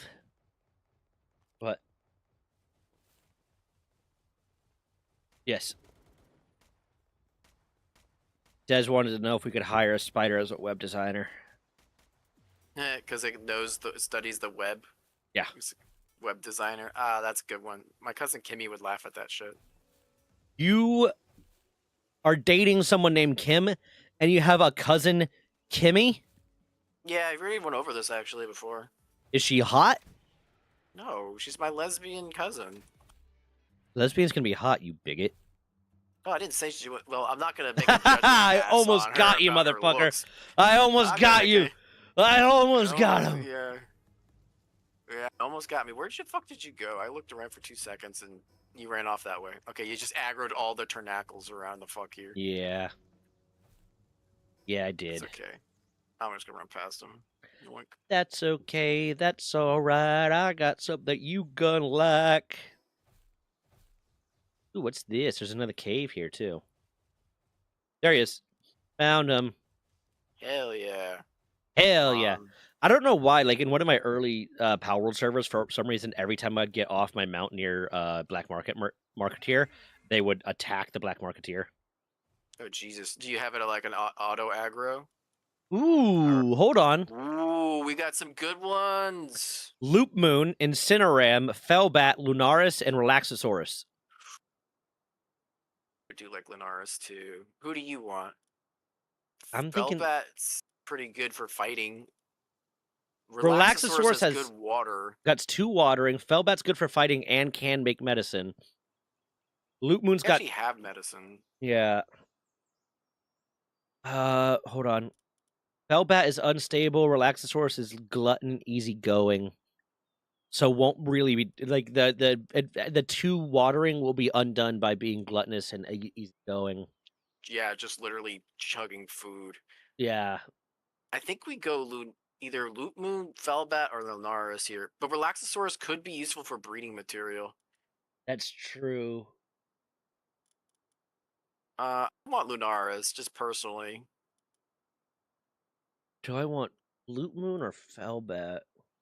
Fellbat's great because it heals you in combat, and our health regen is kind of ass. I'll take the Fellbat. What is Loop Moon? Both of these are good. Yeah. Okay. I mean, I'd take Fellbat too. Loop Moon's not bad either. I don't. Okay. Oh, this is tough. But Lunaris also makes it carry more shit. Relaxosaurus does unlock a huge part of the breeding, though. God damn it. I gotta pick, though, before we move on. I'm gonna take Lunaris. That's what I said I was gonna do. That's what I'm gonna do. It's an integrity move. Alright, so what are we gonna name this one? Who was in chat before? We had Lone Wolf Miles. Miles doesn't have a name yet, right? Yeah, no, we did. Ram Miles. We got one. Commander Wardog, so I can call this one Warbat. Warbat. Or Dogbat. Bat Dog. Bat Dog! Bat Dog! I'm naming it Bat Dog. No. And no one can stop me. So what's their name? Commander Dogbat? Commander Wardog. Wardog. Commander Wardog.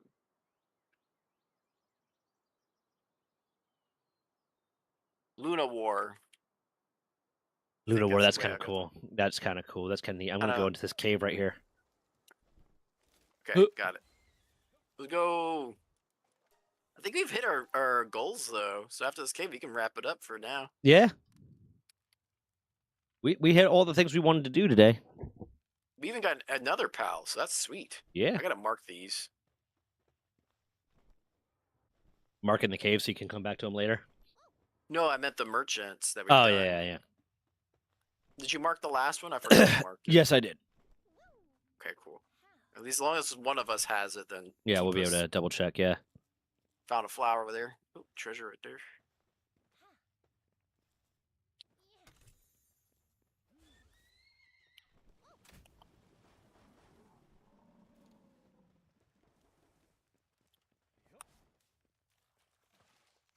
Now that I think about it, I did end up pressure cooking the chicken and the pot roast, and then slow cooked it for 4 hours after Holy that. crap, that thing must be frying off the bone.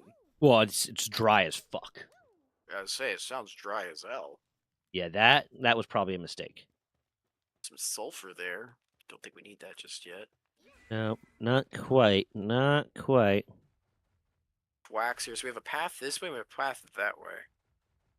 This is definitely the boss path. You know what they say, split the party. Oh god, it's a fucking jump puzzle. Mm. Ooh. We have pals. If we go to the bottom, we won't die. Yeah. Damn, almost got hung up there. I have double jump on my Mazerath, Oh, so... you're so lucky. There's a flower on the other side.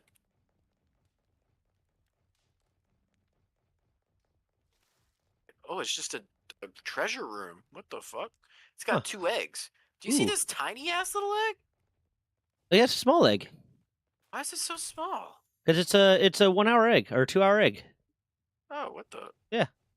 Okay, well, fuck it. Alright. Treasure just had, like, XP thing, which I just gave to Luna War. This was not worth the puzzle. No, it was not. I agree with you. At least you have double jump, though. Yeah. I will say, like, my D&D group, we end up splitting the party a lot. Dangerous things. I mean, it's how you get things done more efficiently. Yeah, and sometimes it's like, okay, there's this thing needs to get done and this thing needs to get done at the same time. Or just, you know, because of whatever. And then I try to set up a lot of stuff where, like, I'm kind of Oops, trying to wrong drive them to split the party. That'll work.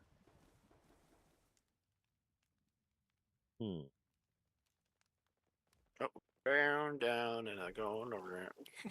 I'm down, I'm going God. down. I'm going down on my Okay. homies. I'm not gay, but they like it. I think they're gay because they... Another Catris Ignis, what the fuck?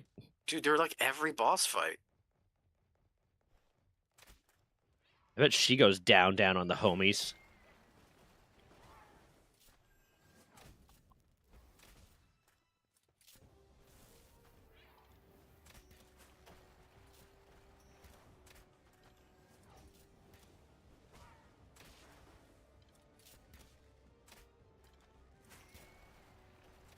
Do the move, Tuba Volt.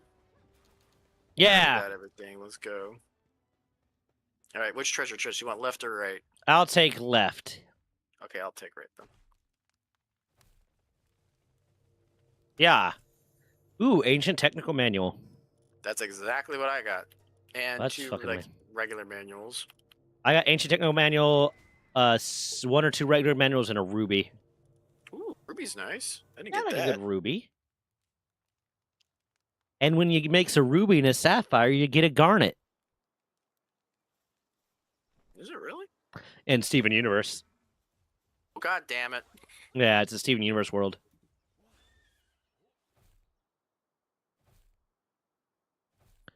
Okay, well, with that, you want to call it? Yeah, let's go back to the base real quick. I want to write down the names of pals we have and see what combinations we need to look for breeding, and I'll have Gotcha. it prepared for next session, so that Gotcha, way we don't have to gotcha. waste time on Yeah, it. yeah. That is very, very fair. I just hate going back and forth in the breeding calculator. That's the Yeah. most time-consuming thing I have to do most of the time. Yeah, I wish there was, like... I can't even really think of an efficient way to do it on it. It wish it just like when you put the combination, it shows you, oh, this makes this, and you can just cycle through the pals you have. Yeah. That's probably the best way they could have done it. That's the only way I can think of. Oh, genetic researcher. This guy's annoying. Okay, I'll put my 2 that I have on me into the box too, so you can count them there. Okay, come back. I'm thinking I went to like the farthest fast travel I could have gone to. Ooh, our pals don't have a bed. Oh no. Oh no, I gotta build them a bed. To be honest, that straw mat is not much better than the floor. It ain't a huge improvement. Honestly, it's probably itchier. We've probably got bed bugs in it, man. It's probably awful. Yeah, man, I don't. Oh, you didn't pick up your Mega Glider, dude. I didn't because we were leaving, but now I have it because I'm special. Let me go ahead and start writing these down. I'll put everything in the pal box. Just make life easier for me. I got this verdant egg. I don't know why. Chuck it. Yeah, I want to kill it. Oh, I can write it on the. Oh, I'm pro-choice. We can kill the eggs. I respect that. It's Yeah, not your body. Get rid of it. it's not my body. Get rid of it. All right, we got Flambeau. Did you hear about that like senator from like Texas or Alabama or one of those redneck states that tried to he put a bill forward that was it was life begins at ejaculation basically, and he was trying Oh to my make it goodness. he was trying to make it illegal for men to masturbate because that's a bunch of potential babies that all die. And it was done as like basically, do you see how ridiculous this is? Do you guys see how stupid this is kind of thing? But I just thought it was like Uh-huh. I saw like people talking about it, like, oh my god, this guy's trying to make masturbation illegal. It's like, no, dude, he's fucking with you. He's making a statement. It's It not, used to be that way. I have someone in my family in the past, like I guess a great uncle or something, that was arrested for masturbating publicly. that was committed because their masturbation. That was put into an asylum. Were they like, you know, just for, doing like- it too much? No. Well, I mean, what's too much to people who think one time is like sinning? Right? Like, huh? No, I don't think he was doing too much, but like I guess they were considered it a sin to the point like it was bad. Like, I mean, at some point, like you know, there's people that are chronically like addicted to shit like that. But like back in that time, you did it once, they'd be like, "Oh, you've offended the heavens. Yeah. You're a sinner. Go to Yeah. hell." It's like, Jesus. Sorry, Jesus. Didn't mean it like that. I meant like, you know, Jesus. That's fuck it. Whatever. Are you religious? No, Okay. I'm spiritual. Oh my god. Okay, white girl. Look at my chakras are perfectly aligned. Don't fuck this up for me. I'm about to realign your chakras if you don't stop. What do you mean? My chakras are already aligned. I just told you. Don't fuck. No, it up. I'm realigning them. I'm fucking them all up. I'm gonna No. I'm gonna misalign those chakras. Look at Venus isn't in retrograde. You need to calm your tits. I'm gonna scramble your eggs and misalign your chakras. That's what a buddy of mine refers to every time he like fucks his girlfriend. He's like, I scrambled her eggs good. Like, Jesus Christ, dude. God. Yeah. I think I got everyone written down. Okay. Yeah, I think you're good. If we can get ourselves like some high-powered Incinerams, that would be neat. Well, we'll see what we can get with just the combination we have. Yeah. Even the hard part is, oh, actually, no, I should probably write what gender they are, just because. Yeah, that way when we go to a merchant, we know if it's worth buying it or not. Yeah. Right. Okay.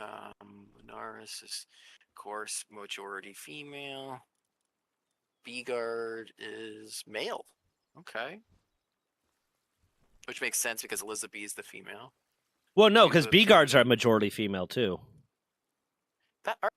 I thought they were. Yeah, so the But fact that we got a we male got one is lucky. insane. Yeah. Yeah, it's kind of lucky. We have. There's so many females. Cremus is male. Okay. This The cake one that still has- is not done. Well, oh no, that's the second one. The first one I put Oh, over in the breeding area. Okay.